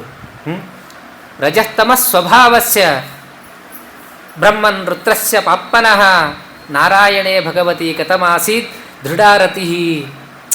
ಪರೀಕ್ಷಿತ್ ಮಹಾರಾಜರು ಅಂತಾರೆ, ಶುಕಾಚಾರ್ಯ ಹೇಳ ಕೂತೀರಿ, ನಾನು ಕೇಳ್ತಾನೆ ಇದ್ದೀನಿ. ಹೇಳ್ತೀನಿ ಅಂತ ಏನು ಕತೆ ಹೇಳಿದ್ರಿ ಅಂದ. ಅಂತಹ ದೈತ್ಯ, ಆ ದೈತ್ಯ ಉಪದೇಶವನ್ನು ಮಾಡಿ ಯುದ್ಧವನ್ನು ಮಾಡೋದು ಅಷ್ಟೇ ಅಲ್ಲ, ಯುದ್ಧದ ಮುಗಿದ ಮೇಲೆ ಮರಣ ಹೊಂದಿದರೂ ಕೂಡ ಒಳ್ಳೆಯ ಲೋಕವನ್ನು ಹೊಂದೋದು, ವಿದ್ಯಾಧರ ಪದವಿಯನ್ನು ಹೊಂದೋದು. ಇದೇನು ಆಶ್ಚರ್ಯ ಅಂದ. ರಜೋಗುಣ, ತಮೋಗುಣ, ಸತ್ವಗುಣ. ರಜಸ್ತಮ ಸ್ವಭಾವಸ್ಯ ಬ್ರಹ್ಮನ್ ರುದ್ರಸ್ಯ ಪಾಪ್ಮನಃ ನಾರಾಯಣೇ ಭಗವತಿ ಕಥಮಾಸಿ ದೃಢಾರತಿ ಅಂತಾರೆ. ಏನು ದೈತ್ಯರ ಸ್ವಭಾವ, ಅದು ರಜೋಗುಣದ ಸ್ವಭಾವ. ಅದು ಯಾವಾಗಲೂ ಕೂಡ ಕೋಪ, ಸಿಟ್ಟು, ಇದು ಏನಿದೆಯಲ್ಲ ಅದು ಆ ರಜೋಗುಣದ ಒಂದು ಪರಿಣಾಮ. ಅದು ಸಿಟ್ಟು ಬಂದಿದೆ, ರಜೋಗುಣಮಯ ಆಗಿದೆ ಅಂತ ಅರ್ಥರಿ. ಭಾಗವತ ಕೇಳಲೆ ಕೂತೀವಿ, ಸತ್ವಗುಣ ಅದಂತಷ್ಟೇ. ಸುಮ್ಮನೆ ಕೂತಾರ ಅಂದರೆ ಸತ್ವಗುಣ ಇದೆ ಅಂತ ಅರ್ಥ. ಭಗವಂತನಲ್ಲಿ ಭಕ್ತಿ ಇದೆ, ಸತ್ವಗುಣ ಇದೆ ಅಂತ ಅರ್ಥ.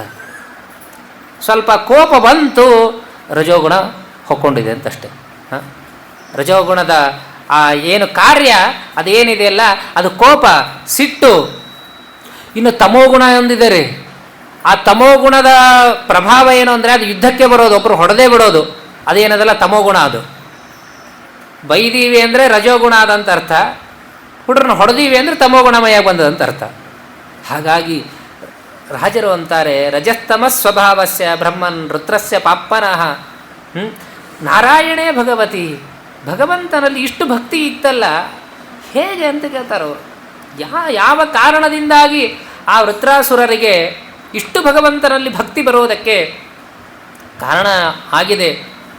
ಪ್ರಾಯೋ ಮುಮುಕ್ಷೋ ತೇಷಾಂ ಕೇಚನೆಯ ದ್ವಿಜೋತ್ತಮಃ ಮುಮುಕ್ಷೂಣಾಂ ಸಹಸ್ರೇಶು ಕಿಂಚಿನ್ ಮುಚ್ಯತೆ ಸಿದ್ಧಯೇ ದೇವಾನಾಂ ಶುದ್ಧ ಸತ್ವಾನಾಂ ಋಣಾನಾಂ ಅಚಲಾನಮಪಿ ಭಕ್ತಿರ್ಮುಕುಂದೇ ಅಚರೇಣನ ಪ್ರಾಯೇಣ ಉಪಜಾಯತೆ. ನೋಡ್ರಿ ಹೇಳ್ತಾರೆ, ನಾವು ಅಂದ್ಕೊಂಡಿದ್ದೀವಿ ಭಕ್ತಿ ಬರೋದು ಏನು ದೊಡ್ಡ್ರಿ, ಬಂದು ಬಿಡ್ತದ್ರಿ ಅಂತ ಹೇಳಿ. ಭಾಗವತ ಅಂತದೆ, ದೇವಾನುದೇವತೆಗಳಿಗೂ ಕೂಡ ಭಗವಂತನಲ್ಲಿ ದೃಢವಾದ ನಿಶ್ಚಯವಾದ ಭಕ್ತಿ ಬರೋದು ಬಹಳ ಕಷ್ಟ ಅಂತಾರೆ. ಬಹಳ ಕಷ್ಟ. ಈ ಕೇಳಲೆ ಕೂತೀವಿ, ಆನಂದ ಅನ್ನಿಸ್ತದೆ. ಹೌದು, ಭಗವಂತನೇ ಸರ್ವೋತ್ತಮ ಅನ್ನುವ ಬುದ್ಧಿ ನಮಗಿರುತ್ತದೆ. ಇಲ್ಲಿಂದ ಎದ್ದು ಹೋಗಿ ಯಾರಾದರೂ ಏನೋ ಪ್ರಶ್ನೆ ಕೇಳಿದ್ರೆ ಮುಗಿದೋಯ್ತಷ್ಟೇ.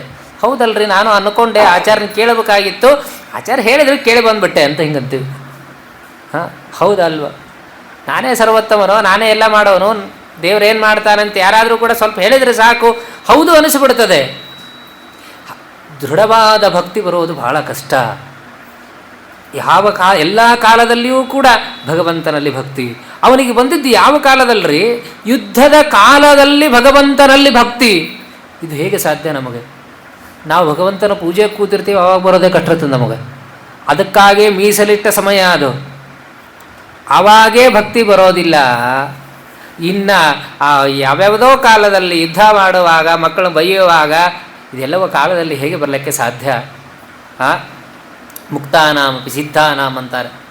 ಮುಕ್ತರಿಗೂ ಕೂಡ ಭಗವಂತನಲ್ಲಿ ಅಷ್ಟು ರತಿ ಬರುವುದು ಬಹಳ ಕಷ್ಟ. ಹಾಗಾಗಿ ಇವನಿಗೆ ಹಾಗೆ ಭಕ್ತಿ ಬರೋದಕ್ಕೆ ಕಾರಣ ಏನು ಅರ್ಥಾತ್ ಜನ್ಮಾಂತರದಲ್ಲಿ ಏನಾಗಿದ್ದ ಎನ್ನುವ ಒಂದು ಪ್ರಶ್ನೆ ಬರೋದು. ಯಾಕೆಂದರೆ ಹಾಗೆ ಸುಮ್ಮನೆ ಬರೋದಿಲ್ಲ ರೀ. ಸಂಸ್ಕಾರ ಇದ್ದರೇ ಮಾತ್ರ ಬರೋದು. ಸಂಸ್ಕಾರ ಇದ್ದರೆ ಒಳ್ಳೆಯ ಬುದ್ಧಿ ಇರ್ತದೆ, ಇಲ್ಲ ಈ ಸಂಸ್ಕಾರ ಮುಂದೆ ಉಪಯೋಗ ಬೀಳುತ್ತದಷ್ಟೇ, ಹೊರತಾಗಿ ಇಲ್ಲದೇ ಹೋದರೆ ಒಳ್ಳೆಯ ಬುದ್ಧಿ ಬರೋದು ಕಷ್ಟ ಅಂತ ಕೇಳಿದಾಗ ಶುಕಾಚಾರ್ಯರು ಅಂತಾನೆ, ಅವನು ಚಿತ್ರಕೇತು ಋತಿಖ್ಯಾತಃ. ಚಿತ್ರಕೇತು ಎನ್ನುವ ಒಬ್ಬ ಗಂಧರ್ವ ರಾಜ. ತಸ್ಯ ಭಾರ್ಯ ಸಹಸ್ರಾಣಂ ಸಹಸ್ರಾಭವತ್. ಅವನಿಗೆ 1,000,000 ಜನ ಹೆಂಡಂದ್ರಿದ್ರಂತೆ ಮಹಾರಾಜ. ನೋಡ್ಕೊಡ್ರು ಹೇಗಿದೆ. ಅಮ್ಮೋ ಕೃಷ್ಣಾರ್ಪಣ, ಸಾಧ್ಯನೇ ಇಲ್ಲ, ಒಬ್ಬಳು ಕಟ್ಕೊಂಡೇ ಇಷ್ಟೆಲ್ಲ ಸಂಸಾರ ಇರಲಿಕ್ಕಾಗೋದಿಲ್ಲ. ಆದರೆ ಮಹಾರಾಯ 1,000,000 ಜನರನ್ನು ಮದುವೆಯನ್ನು ಮಾಡ್ಕೊಂಡಿದ್ದಂತೆ. ಯಾಕೂ ಪಾಪ ಒಳ್ಳೆಯ ಮಕ್ಕಳು ಆಗಬೇಕು ಅಂತ ಹೇಳಿ. ಯಾರಲ್ಲಿಯೂ ಕೂಡ ಮಕ್ಕಳು ಆಗಲೇ ಇಲ್ಲ. ಸಂಪನ್ನಸ್ಯ ಗುಣೈಸ್ಸರ್ವೈಹಿ, ಒಳ್ಳೆಯ ಗುಣಶೀಲ ಸಂಪನ್ನ ಎಲ್ಲ ನಿಜ.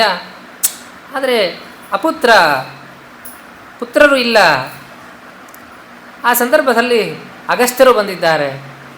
ಅವನಿಗೆ ಅರ್ಘ್ಯಪಾದ್ಯಾದಿಗಳನ್ನು ಕೊಟ್ಟು ಅಂತಾನೆ ತಮ್ಮ ಪೂಜೆಯುತ್ತ ವಿಧಿವತ ಪ್ರತ್ಯುತ್ಥಾನ ಭರಣಾದಭಿ.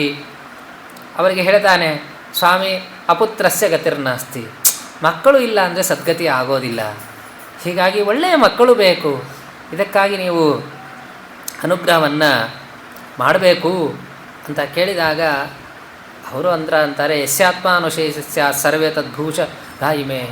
ಎಲ್ಲವೂ ಭಗವತ್ ಸಂಕಲ್ಪ.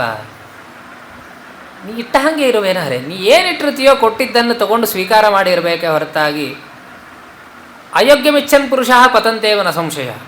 ಅಯೋಗ್ಯವಾದದ್ದನ್ನು ಇಚ್ಛೆ ಪಡಬಾರ್ದಂತ್ರಿ. ನಮ್ಮ ಹಣೆ ಬರದಲ್ಲಿ ಯಾವುದು ಬರೋದಿಲ್ಲವೋ ಅದನ್ನು ನಾವು ಇಚ್ಛೆ ಪಡ್ಲಿಕ್ಕೆ ಹೋಗಬಾರ್ದು.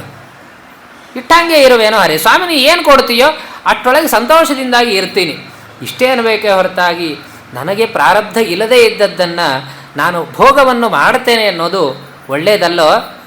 ಹೀಗಾಗಿ ನಿನ್ನ ಹಣೆ ಬರದಲ್ಲಿ ಬರೋದಿಲ್ಲ, ಹೀಗಾಗಿ ಅದನ್ನು ವಿಚಾರವನ್ನು ಮಾಡಬೇಡ ಅಂದರು. ಪಾಪ ಈ ಚಿತ್ರಕೇತು ಅಂತಾನೆ, ಭಗವಾನ್ ಕಿಂಚನುದ್ಯನ್ನ ತಪೋ ಜ್ಞಾನ ಸಮಾಧಿಭಿ ಯೋಗೀನಾಂ ಧ್ವಸ್ತ ಪಾಪಾನಾಂ ಭೈರಂತಹ ಹರಿಶುಚಿ. ಸ್ವಾಮಿ ನಿಮಗೆ ಯಾವುದಾಗೋದಿಲ್ಲ ಹೇಳ್ರಿ ಅಂದರೆ, ನೀವು ಶುದ್ಧರು, ನಿಮ್ಮ ಮಾತನ್ನು ಭಗವಂತ ಕೇಳ್ತಾನೆ. ಹಾಗಾಗಿ ನೀವು ಹೇಳಿದರೆ, ನೀವು ಇಚ್ಛೆಯನ್ನು ಪಟ್ಟರೆ ಅದು ಹಾಗೇ ಆಗ್ತದೆ. ನೀವು ಯಾಕೆ ಇಚ್ಛೆ ಪಡಬಾರದು ಅಂತ ನೋಡ್ಕೊಡ್ರಿ ಹೇಗಿದೆ.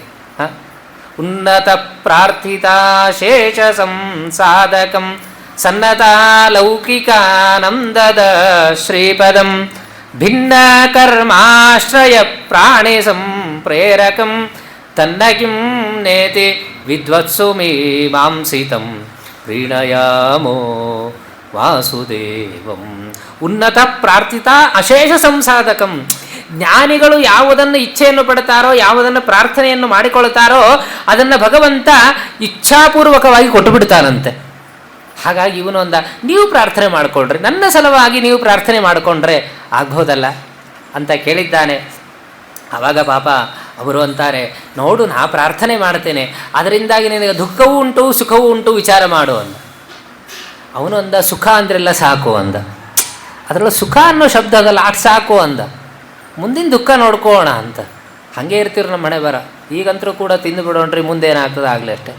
ಡಾಕ್ಟ್ರ್ ಹೇಳಿರ್ತಾರೆ, ಬ್ಯಾಡ್ರಿ ತಿನ್ನಬೇಡ್ರಿ, ಸ್ವೀಟ್ ತಿನ್ನಬೇಡ್ರಿ, ಸ್ವಲ್ಪ ಲಿಮಿಟ್ ಮೇಲೆ ಇರ್ರಿ ಅಂತ ಹೇಳಿರ್ತಾರೆ. ನಾವು ಲಿಮಿಟ್ ಮೀರಿರ್ತೀವಿ ಅಷ್ಟೇ. ಹಾಗಾಗಿ ಸುಖ ಅಂತರೂ ಇದೆಯಲ್ಲ ಈಗಂತರೂ ಕೂಡ ಅಂದ.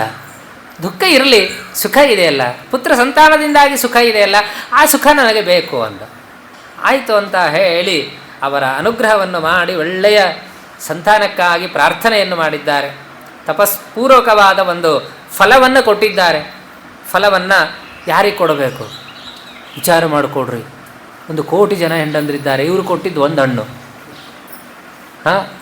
ಯಾರಿಗೆ ಕೊಡಬೇಕು? ಮೊದಲನೇ ಹೆಂಡತಿಗೆ ಒಯ್ದು ಕೊಟ್ಟ ಪಾಪ. ಗರ್ಭಧಾರಣೆಯನ್ನು ಮಾಡಿದ್ದಾಳೆ, ಒಳ್ಳೆಯ ಮಗು ಹುಟ್ಟಿದೆ, ಸಂತೋಷ ಆಯಿತು. ಪುತ್ರ ಸಂತಾನ, ಪುತ್ರೋತ್ಪತ್ತಿ, ಬಹಳ ಸಂತೋಷ ಆಯಿತು. ಅವಳ ಮೇಲೆ ಬಹಳ ಪ್ರೀತಿಯನ್ನು ಮಾಡ್ತಾ ಇದ್ದ. ಉಳಿದೆಲ್ಲರಿಗೂ ಕೂಡ ಕೋಪ ಬಂತು. 99,999 ಅವರಂದರು, ನಮಗಿಲ್ಲಾರ್ದ ಅಚ್ಚ ಪ್ರೀತಿ ಅವಳಿಗೆ ಮಾಡ್ತಾ ಇದ್ದಾನೆ, ಕಾರಣ ಮಗು ಅಂದರು. ಹಾಗಾಗಿ ಮಗುವನ್ನೇ ಸಂಹಾರ ಮಾಡೋಣ. ಎಲ್ಲರೂ ಕೂಡ ಅದಕ್ಕೆ ಗರ್ಲವನ್ನು ಹಾಕಿದ್ದಾರೆ, ವಿಷ ಹಾಕಿದರು, ಆ ಕೂಸು ಪ್ರಾಣ ಬಿಟ್ಟಿದೆ. ಪಾಪ ಆ ಸಂದರ್ಭದಲ್ಲಿ ಆ ಮಗುವನ್ನು ಇಟ್ಟುಕೊಂಡು ಅಳತಾ ಕುಳಿತಿದ್ದಾನೆ. ಓಹೋ ವಿಧಾತ ತ್ವಮದೀಯ ಬಾಲಿಶೋ ಯಸ್ಯಾತ್ಮದೃಷ್ಟೇ ಪ್ರತಿರೂಪಮೀಹಸೆ ಪರೇತು ಜೀವಸ್ಯ ಪರಸ್ಯ ಯಾ ಮೃತಿಃ ವಿಪರ್ಯಶ್ಚೇತ್ ತ್ವಮಸಿ ಧ್ರುವಂ ಪರಃ ನಹಿ ಕ್ರಮಶ್ಚೇದ್ದಿಹ ಮೃತ್ಯುಜನ್ಮನೋಃ ಶರೀರಿಣಾಮಸ್ತಿ ತದಾತ್ಮಕರ್ಮಭಿಃ ಯಸ್ನೇಹಪಾಜಃ ನಿಸರ್ಗವೃದ್ಧಯೇ ಸ್ವಯಂ ಕೃತಸ್ಥೆ ತ್ವಮಿವಂ ವಿವೃಚ್ಛಸಿ. ಅಹೋ ವಿಧಾತ, ಬ್ರಹ್ಮದೇವರಿಗೆ ಬೈತಾನೆ, ನೀನು ಬಾಲ ಮಗು ಇದ್ದ ಹಾಗೆ ನಿನಗೇನೂ ಕೂಡ ಗೊತ್ತೇ ಇಲ್ಲ ನಿನಗೆ. ಈ ಮಕ್ಕಳು ಆಡಿಸೋದು ಈ ಸುಖ ನಿನಗೆ ಗೊತ್ತಿದೆಯಾ ಅಂತಾನೆ ಪಾಪ ಅವನು. ಈ ಸುಖವನ್ನೇ ಕಂಡದೇ ಇರತಕ್ಕಂಥ ವ್ಯಕ್ತಿ ನೀನು ಬ್ರಹ್ಮ. ಎಲ್ಲೋ ಸೃಷ್ಟಿ ಮಾಡ್ತಿದೆಯಾ, ಹಾಕ್ಬಿಡ್ತಿದೆಯಾ ಅಷ್ಟೇ. ಅವ್ರ ಮೇಲೆ ಪ್ರೀತಿ ಇಲ್ಲ, ವಿಶ್ವಾಸ ಇಲ್ಲ, ಏನೂ ಕೂಡ ಇಲ್ಲ. ನೋಡ್ರಿ, ನಾವೆಲ್ಲರೂ ಕೂಡ ಬ್ರಹ್ಮದೇವರ ಮಕ್ಕಳೇ, ಹೌದಲ್ವ? ಆದರೂ ಕೂಡ ಅಷ್ಟು ಅವರು ನಮ್ಮ ಮೇಲೆ ವಿಶ್ವಾಸ ಇಲ್ಲ ಅಂತ ಬೈತಾನೆ ಅವನು. ಪರಸ್ಯ ಜೀವ ಸ್ನೇಹ ಪಾಶಃ, ಆದರೆ ನಮಗೆ ಸ್ನೇಹ ಪಾಶವನ್ನು ಹಾಕಿಯ, ನಮಗೆ ಮಕ್ಕಳು ಮರಿ ಅನ್ನೋ ಒಂದು ಸ್ನೇಹ ಇದೆ ಅಲ್ರಿ, ಸ್ನೇಹ ಪಾಶವನ್ನು ಹಾಕಿ ಬಿಟ್ಬಿಟ್ಟನ್ರಿ ನಮಗೆ. ಅದೇ ಎಲ್ಲದಕ್ಕೂ ಕೂಡ ದುಃಖಕ್ಕೆ ಕಾರಣ ಅಷ್ಟೇ. ಆ ಸ್ನೇಹವನ್ನು ಬಿಟ್ವಿ ಅಂದರೆ ಆರಾಮಾಗಿರ್ತೀವಿ. ನಂದು ನಾನು ಅನ್ನೋದು ಎಲ್ಲಿವರೆಗೂ ಕೂಡ ಇರ್ತದೆಯೋ ಅಲ್ಲಿವರೆಗೂ ಕೂಡ ದುಃಖ ರೀ. ಇಲ್ಲ ಅನ್ನೋದಾದರೆ ಇರೋದೇ ಇಲ್ಲ ಅಷ್ಟೇ. ಸ್ನೇಹ ಇಲ್ಲ, ಅದರ ಮೇಲೆ ಪ್ರೀತಿ ಇಲ್ಲ ಅನ್ನೋದಾದರೆ ಎಲ್ಲಿ ದುಃಖ?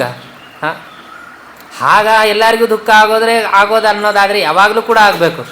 ಎಷ್ಟೋ ಜನ ಬೀಳ್ತಾ ಇರ್ತಾರೆ, ಹೇಳ್ತಾ ಇರ್ತಾರೆ, ಯಾರನ್ನ ಕಂಡ್ರೂ ಏನಾಗೋದಿಲ್ಲ ಅಷ್ಟೇ.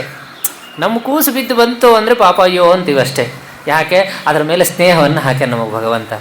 ಹಾಗಾಗಿ ಯಸ್ನೇಹ ಪಾಶಃ ನಿಜ ಸರ್ಗ ವೃದ್ಧಯೇ, ನಮಗೆಲ್ಲರೂ ಕೂಡ ಸ್ನೇಹ ಪಾಶವನ್ನು ಹಾಕಿಬಿಟ್ಟಿದ್ದೀಯಾ ಸ್ವಾಮಿ. ನಿಂದೇನಿದು ಮಾಯೆ, ನಿನಗೆ ಬುದ್ಧಿನೇ ಇಲ್ಲ. ಯಾರನ್ನು ಕರೆದುಕೊಳ್ಬೇಕು, ಯಾರನ್ನು ಬಿಡಬೇಕು. ಇವತ್ತು ತಾನೇ ಹುಟ್ಟಿ ಭೂಮಿಗೆ ಬಂದ ಆ ಪುಟ್ಟ ಮಗುವನ್ನು ಕರೆದುಕೊಂಡಿದ್ದೀಯಲ್ಲ, ನಿನಗೆ ಬುದ್ಧಿ ಇದೆಯಾ ಅಂತ ಹೇಳಿ ಆ ಮಗುವನ್ನು ಇಟ್ಟುಕೊಂಡು ಅಳುತ್ತಾ ಕುಳಿತಿದ್ದಾನೆ. ಆ ಸಂದರ್ಭದಲ್ಲಿ ಪಾಪ ಮತ್ತೆ ಅಗಸ್ತ್ಯರು ಬಂದಿದ್ದಾರೆ. ಅಗಸ್ತ್ಯರು ಬಂದು ಕೋಯಂ ಸ್ಯಾತ್ ತವ ರಾಜೇಂದ್ರ ಭವಾನ್ ಅನುಶೋಚಿಸಿ ತ್ವಮ್ಯಚ್ಚ ಕಾಮತಃ ಸ್ಪೃಷ್ಟೋ ಪರದೇವಾನ್ ಮಿತಃ ಪರಂ. ಯಾಕೆ ಅಳ್ತಾ ಇದ್ದೀಯಾ ಅಂತ ಕೇಳಿದರು. ಸ್ವಾಮಿ, ನೀವು ಹೇಳಿದಂಗೆ ಆಯಿತು ಅಂತ. ಏನು ದುಃಖ ಆಗ್ತದಿದ್ರಲ್ಲ, ಈ ಮಗುವಿನಿಂದಾಗಿ ದುಃಖವೂ ಕೂಡ ಪ್ರಾಪ್ತವಾಯಿತು. ನನಗೆ ಬಹಳ ದುಃಖ ಆಗಿದೆ. ಹಾಗಾಗಿ ಈ ಮಗುವನ್ನು ನಾನು ಮತ್ತೆ ಮತ್ತೆ ನೋಡಬೇಕು ಅಂತ ಆಸೆ ಆಗಿದೆ. ಹಾಗಾಗಿ ನೀವು ನಮಗೆ ಅನುಗ್ರಹವನ್ನು ಮಾಡಬೇಕು ಅಂತ ಕೇಳಿದಾಗ ಅವರು ಹೇಳ್ತಾರೆ, ವಿಚಾರ ಮಾಡಬೇಡ, ಯಾಕೆ ಇಷ್ಟೆಲ್ಲ ನಿನಗೆ ಸ್ನೇಹವನ್ನು ಮಾಡಬೇಡ, ಸ್ನೇಹವನ್ನು ಬಿಟ್ಟುಬಿಡು ಅಂತ ಹೇಳಿ ಉಪದೇಶವನ್ನು ಮಾಡ್ತಾರೆ. ಆದರೂ ಕೂಡ ಕೇಳೋದಿಲ್ಲ ಅವನು. ಆ ಸಂದರ್ಭದಲ್ಲಿ ಇಲ್ಲ, ಮತ್ತೊಮ್ಮೆ ನೋಡಿಬಿಡ್ತೀನಿ ಅಂತಾನೆ ಪಾಪ. ಆ ಮಗುವನ್ನು ಕರೆದು ಬಿಡ್ರಿ ನಿಮ್ಮ ತಪಶಕ್ತಿಯಿಂದಾಗಿ. ಆ ಮಗುವನ್ನು ನಾನು ನೋಡ್ತೇನೆ, ಅದನ್ನು ಇನ್ನೊಂದು ಬಾರಿ ಪ್ರೀತಿಯನ್ನು ಮಾಡ್ತೇನೆ, ಅದನ್ನು ಕೇಳ್ಕೊಳ್ತೇನೆ, ಆ ಕೂಸನ್ನು ನಾನು ಕೇಳ್ಕೊಳ್ತೇನೆ, ಮತ್ತೆ ಈ ದೇಹದಲ್ಲಿ ಬಾ ಅಂತ ನಾನು ಕೇಳ್ಕೊಳ್ತೇನೆ, ಅದನ್ನು ಕರೀರಿ ಅಂತಾನೆ. ಆಯಿತು ಅಂತ ಹೇಳಿ ಪಾಪ ಆ ಸಂದರ್ಭದಲ್ಲಿ ನಾರದರು ಬಂದಿರ್ತಾರೆ. ನಾರದರು ಆ ಮಗುವನ್ನು ಕರೀತಾರೆ. ಜೀವಾತ್ಮನ್ ಪಶ್ಯಭದ್ರಂತೆ ಮಾತರಂ ಪಿತರಂ ಸುಹೃದ ಬಾಂಧವ. ಆ ಜೀವನನ್ನು ಕರೀತಾರೆ. ಆ ಜೀವನಿಗೆ ಕರೆದು ಹೇಳ್ತಾರೆ, ನೋಡೋ, ನೀನು ಈ ದೇಹದಿಂದಾಗಿ ಹೋದಿ ಅಂತ ಹೇಳಿ ಮಾತರಂ ಪಿತರಂ, ನಿನ್ನ ತಂದೆ ತಾಯಿ, ಅದೇ ರೀತಿಯಾಗಿ ನಿನ್ನ ಬಂಧು ಬಾಂಧವರೆಲ್ಲರೂ ಕೂಡ ಅಳ್ತಾ ಇದ್ದಾರೆ. ಹೀಗಾಗಿ ನೀನು ಮತ್ತೆ ಬರಬೇಕಂತೆ, ಬಂದುಬಿಡು ಅಂತ ಹೇಳಿ ಆ ಜೀವನನ್ನು ಕರೆದ್ರೆ ಆ ಜೀವ ಏನು ಹೇಳಬೇಕ್ರಿ? ಕಸ್ಮಿನ್ ಜನ್ಮನಿ ಬ್ರಹ್ಮನ್ ಪಿತರೋ ಮಾತರೋ ಭವನ್ ಕರ್ಮವಿಭ್ರಮ್ಯಮಾಣಸ್ಯ ದೇವತಿರ್ಯೋಷು. ಅದು ಅಂತೂ ಯಾವ ಜನ್ಮದಲ್ಲಿ ತಂದೆ ತಾಯಿ ಎಂದುಬಿಡುತ್ತದಷ್ಟೇ. ಯಾವ ಜನ್ಮದಲ್ಲಿ ಸ್ವಾಮಿ? ಕಸ್ಮಿನ್ ಜನ್ಮನಿ ಬ್ರಹ್ಮನ್ ಪಿತರೋ ಮಾತರೋವ. ಯಾವ ಜನ್ಮದಲ್ಲಿ ತಂದೆ, ಯಾವ ಜನ್ಮದಲ್ಲಿ ನನಗೆ ತಾಯಿ. ಕರ್ಮವಿಭ್ರಮ್ಯಮಾಣಾನಾಂ, ನಮ್ಮ ಕರ್ಮಕ್ಕೆ ಅನುಸಾರವಾಗಿ ತಿರುಗುವ ಒಂದು ಪ್ರಾಣಿ ನಾನು ಅಷ್ಟೇ ಅಂತಾನೆ ಅವನು. ಜೀವ ಅದು ಅನ್ನೋದಲ್ಲರಿ ನಮ್ಮದು ಅಷ್ಟೇ ರೀ, ಅಷ್ಟೇ. ಕರ್ಮವಿಭ್ರಮ್ಯಮಾಣಾನಾಂ, ಕರ್ಮಕ್ಕೆ ಅನುಸಾರವಾಗಿ ನಾವು ತಿರುಗ್ತಾ ಇದ್ದೀವಿ ಅಷ್ಟೇ. ಅದು ಯಾವುದೋ ಆಗಬೇಕು. ದೇವತಿರ್ಯಂಗ್ ಮನುಷ್ಯಾಣ, ದೇವತಾ ಆಗ್ಬೋದು, ತಿರ್ಯ ಗಿಡ ಮರಗಳು ಆಗ್ಬೋದು, ಮನುಷ್ಯನೂ ಆಗ್ಬೋದು. ಹೀಗಾಗಿ ಅವನು ಒಂದು ದೇಹ ಹೋಯಿತು ಮತ್ತೆ ವಿಚಾರ ಮಾಡಬಾರ್ದು ಅಂತಾನೆ. ಯಾಕೆಂದರೆ ಒಂದು ಪ್ರಾರಬ್ಧ ಕಳೆದುಕೊಂಡೆ ಅಂತ ವಿಚಾರ ಮಾಡಬೇಕೇ ಹೊರತಾಗಿ ಮತ್ತೆ ದೇಹವನ್ನು ಇಚ್ಛೆ ಪಡುವುದು ಜ್ಞಾನಿಗಳ ಲಕ್ಷಣ ಅಲ್ಲ ಅದು. ಯಾಕೆಂದರೆ ಒಂದು ಕರ್ಮದ ಫಲ ಇತ್ತು, ಅದು ಬರಬೇಕಾಗಿತ್ತು, ಬಂತು, ಅದು ಹೋಯಿತು, ಒಂದು ಕರ್ಮ ನಾಶ ಆಯಿತು. ಹಾಗಾಗಿ ನಾನು ಮತ್ತೆ ಅದರಲ್ಲಿ ಬರುವುದಕ್ಕೆ ಇಚ್ಛೆಯನ್ನು ಪಡುವುದಿಲ್ಲ. ಆ ಮಗು ಅಂತದೆ, ಯಥಾ ವಸ್ತೂನಿ ಪಾಣ್ಯಾನಿ ಧ್ಯೇಯಮಾದಾನಿ ತತ್ತತಃ ಪರ್ಯಟನ್ ನಂಬರೇ ವಸ್ತಃ. ಈ ಬಂಧು ಜ್ಞಾನಿಗಳು ಜ್ಞಾತಿಗಳು ಎಲ್ಲ ಹೇಗೆ ಗೊತ್ತಾ, ಈಗ ಬಿರುಗಾಳಿ ಬಿಟ್ಟಾಗ ಅಲ್ಲಲ್ಲಿರ್ತಕ್ಕಂತಹ ಕಣಗಳು ಒಂದು ಕಡೆ ಸೇರಿಕೊಳ್ಳುತ್ತವೆ, ಧೂಳಿನಲ್ಲಿ, ಧೂಳು ಕಣ್ಣದಲ್ಲಿ. ಆ ಗಾಳಿ ನಿಂತ ತಕ್ಷಣದಲ್ಲೇನೆ ಮತ್ತೆ ಮತ್ತೆ ಅಲ್ಲಲ್ಲಿ ಬಿದ್ದು ಹೋಗ್ತದೆ. ಹಾಗೆ ಜೀವರ ಸಮಾಗಮ ಅಂತಾನೆ ಅಷ್ಟೆ. ಗಾಳಿ ಬಂದಾಗ ಒಂದು ಕಡೆ ಕೂಡ್ತೇವೆ, ಗಾಳಿ ನಿಂತ ತಕ್ಷಣದಲ್ಲೇನೆ ಬಿದ್ದು ಬಿಡುತ್ತದೆ. ಹಾಗೆ ಜೀವರೂ ಕೂಡ ನಾವು ಏನು ಶಾಶ್ವತರಲ್ಲ, ಹೀಗಾಗಿ ಬರ್ತೀವಿ ಹೋಗ್ತೀವಿ ಅಷ್ಟೇ. ಯಾವ ಜನ್ಮದಲ್ಲಿ ತಂದೆ, ಯಾವ ಜನ್ಮದಲ್ಲಿ ತಾಯಿ, ಎಷ್ಟೋ ಜನ್ಮಗಳಲ್ಲಿ ತಂದೆ ತಾಯಿಗಳು ಆಗಿ ಹೋಗಿದ್ದಾರೆ, ಇವರು ಹೋದರು ಅಂದ ಅಷ್ಟೇ. ಅವನಿಗೆ ವೈರಾಗ್ಯ ಬಂದು ಹೋಯ್ತು. ಅವನಿಗೆ ಏನಿದು ಅನ್ಕೋತಾನೆ ಅವನು. ಯಮುನಾ ಮಹಾರಾಜನ್ ಪರಂತೋ ದ್ವಿಜಭಾಷಿತಂ, ಎಂತಹ ಅದ್ಭುತವಾದದ್ದನ್ನು ತೋರಿಸ್ಬಿಟ್ರಿ ಅಂತಾನೆ ಅವನು.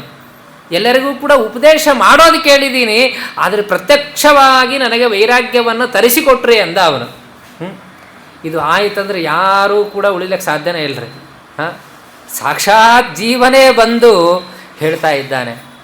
ಆ ಸಂದರ್ಭದಲ್ಲಿ ನಮಸ್ತುಭ್ಯಂ ಭಗವತೆ ವಾಸುದೇವಾಯ ಧೀಮಹಿ ಪ್ರದ್ಯುಮ್ನಾಯ ಅನಿರುದ್ಧಾಯ ನಮಃ ಸಂಕರ್ಷಣಾಯ ಚ. ಪಾಪ ಆ ಯಾವ ಚಿತ್ರಕೇತು ಗಂಧರ್ವನಿಗೆ ಉಪದೇಶವನ್ನು ಮಾಡಿದ್ದಾರೆ. ಭಗವನ್ ನಾಮಸ್ಮರಣೆಯನ್ನು ಮತ್ತೆ ಅವನಿಗೆ ತಿಳಿಸಿಕೊಡುತ್ತಾರೆ. ಆ ಭಗವಂತನನ್ನು ನೀನು ಸ್ಮರಣೆಯನ್ನು ಮಾಡು, ಯಾವನ ದರ್ಶನದಿಂದಾಗಿ ಮತ್ತೆ ಮತ್ತೆ ಸಂಸಾರದ ಬಾಧೆ ಆಗೋದಿಲ್ಲವೋ, ಈ ಪ್ರಾಕೃತವಾದ ದೇಹ ಬರೋದಿಲ್ಲವೋ, ಅಂತಹ ಸರ್ವೋತ್ತಮನಾದ ಭಗವಂತನನ್ನು ನೀನು ಧ್ಯಾನವನ್ನು ಮಾಡ್ತಾ ಇರು. ಯಾಕೆಂದರೆ ಬಂದಿದ್ದೇ ಅದಕ್ಕಾಗಿ, ಕರ್ಮದ ಕೊಳೆ ತೊಳಿಲಿಕ್ಕೆ ಬಂದಿದ್ದೇ ಹೊರತಾಗಿ ಮತ್ತೆ ಮತ್ತೆ ಕೊಳೆ ಹಚ್ಚಿಕೊಂಡು ಹೋಗುವ ವ್ಯಾಪಾರವನ್ನು ಮಾಡಬೇಡ. ಕರ್ಮದ ಕೊಳೆ ತೊಳೆದುಕೊಂಡು ಹೋಗು ಅಂತ ಹೇಳಿ ಅವನಿಗೆ ಉಪದೇಶವನ್ನು ಮಾಡಿದ್ದಾರೆ. ಮಾಡಿದಾಗ ಪ್ರವೃತ್ತಿ ಮಾರ್ಗ ನಿವೃತ್ತ ಮಾರ್ಗ ಅಂತ ಹೇಳಿ ಮತ್ತೆ ಮತ್ತೆ ಇಲ್ಲೇ ಬರೋದಕ್ಕೆ ಒಂದು ಮಾರ್ಗ, ನಿವೃತ್ತ ಮಾರ್ಗ. ಇದನ್ನು ಬಿಟ್ಟು ಎದ್ದು ಹೋಗುವ ಒಂದು ಮಾರ್ಗ ಉಂಟು. ಹಾಗಾಗಿ ಆ ಪ್ರವೃತ್ತ ಮಾರ್ಗ ನಿವೃತ್ತ ಮಾರ್ಗಗಳ ಬಗ್ಗೆ ಉಪದೇಶವನ್ನು ಮಾಡಿ ಹೊರಟಿದ್ದಾರೆ. ಆ ಸಂದರ್ಭದಲ್ಲಿ ಆಯಿತು ಅಂತ ಹೇಳಿ ನಾರದರು ಹೇಳಿದ ಎಲ್ಲ ತತ್ವಗಳನ್ನು ಕೂಡ ತಿಳಿದುಕೊಂಡ ಭಗವಂತನೇ ಸರ್ವೋತ್ತಮ, ಎಲ್ಲ ಜೀವರೂ ಕೂಡ ಅವನ ಅಧೀನರು. ನಾವು ಬಂದದ್ದು ಕರ್ಮವನ್ನು ಮಾಡುವುದಕ್ಕಾಗಿ, ನಮ್ಮ ಕರ್ಮವನ್ನು ತೊಳೆದುಕೊಂಡು ಹೋಗೋದಕ್ಕಾಗಿ ಭಗವಂತ ಕೊಟ್ಟು ಕಳಿಸಿದ್ದಾನೆ. ಇಷ್ಟು ಕರ್ಮವನ್ನು ನೀನು ಮಾಡು ಅಂತ ಹೇಳಿ ಆ ಸಾಧನೆಯನ್ನು ಮಾಡಿ ಹೋಗೋದಕ್ಕೆ ಬಂದಿದ್ದೇವೆ ಹೊರತಾಗಿ ಹಾಗೇ ಸುಮ್ಮನೆ ಕೂತು ಉಂಡು ಎದ್ದು ಹೋಗ್ಲಿಕ್ಕೆ ಬಂದಿಲ್ಲ ನಾವು ಹೆಚ್ಚು. ಯಾಕೆಂದರೆ ಎಲ್ಲ ಪ್ರಾಣಿಗಳಿಗೂ ಕೂಡ ಅದು ಉಂಟು.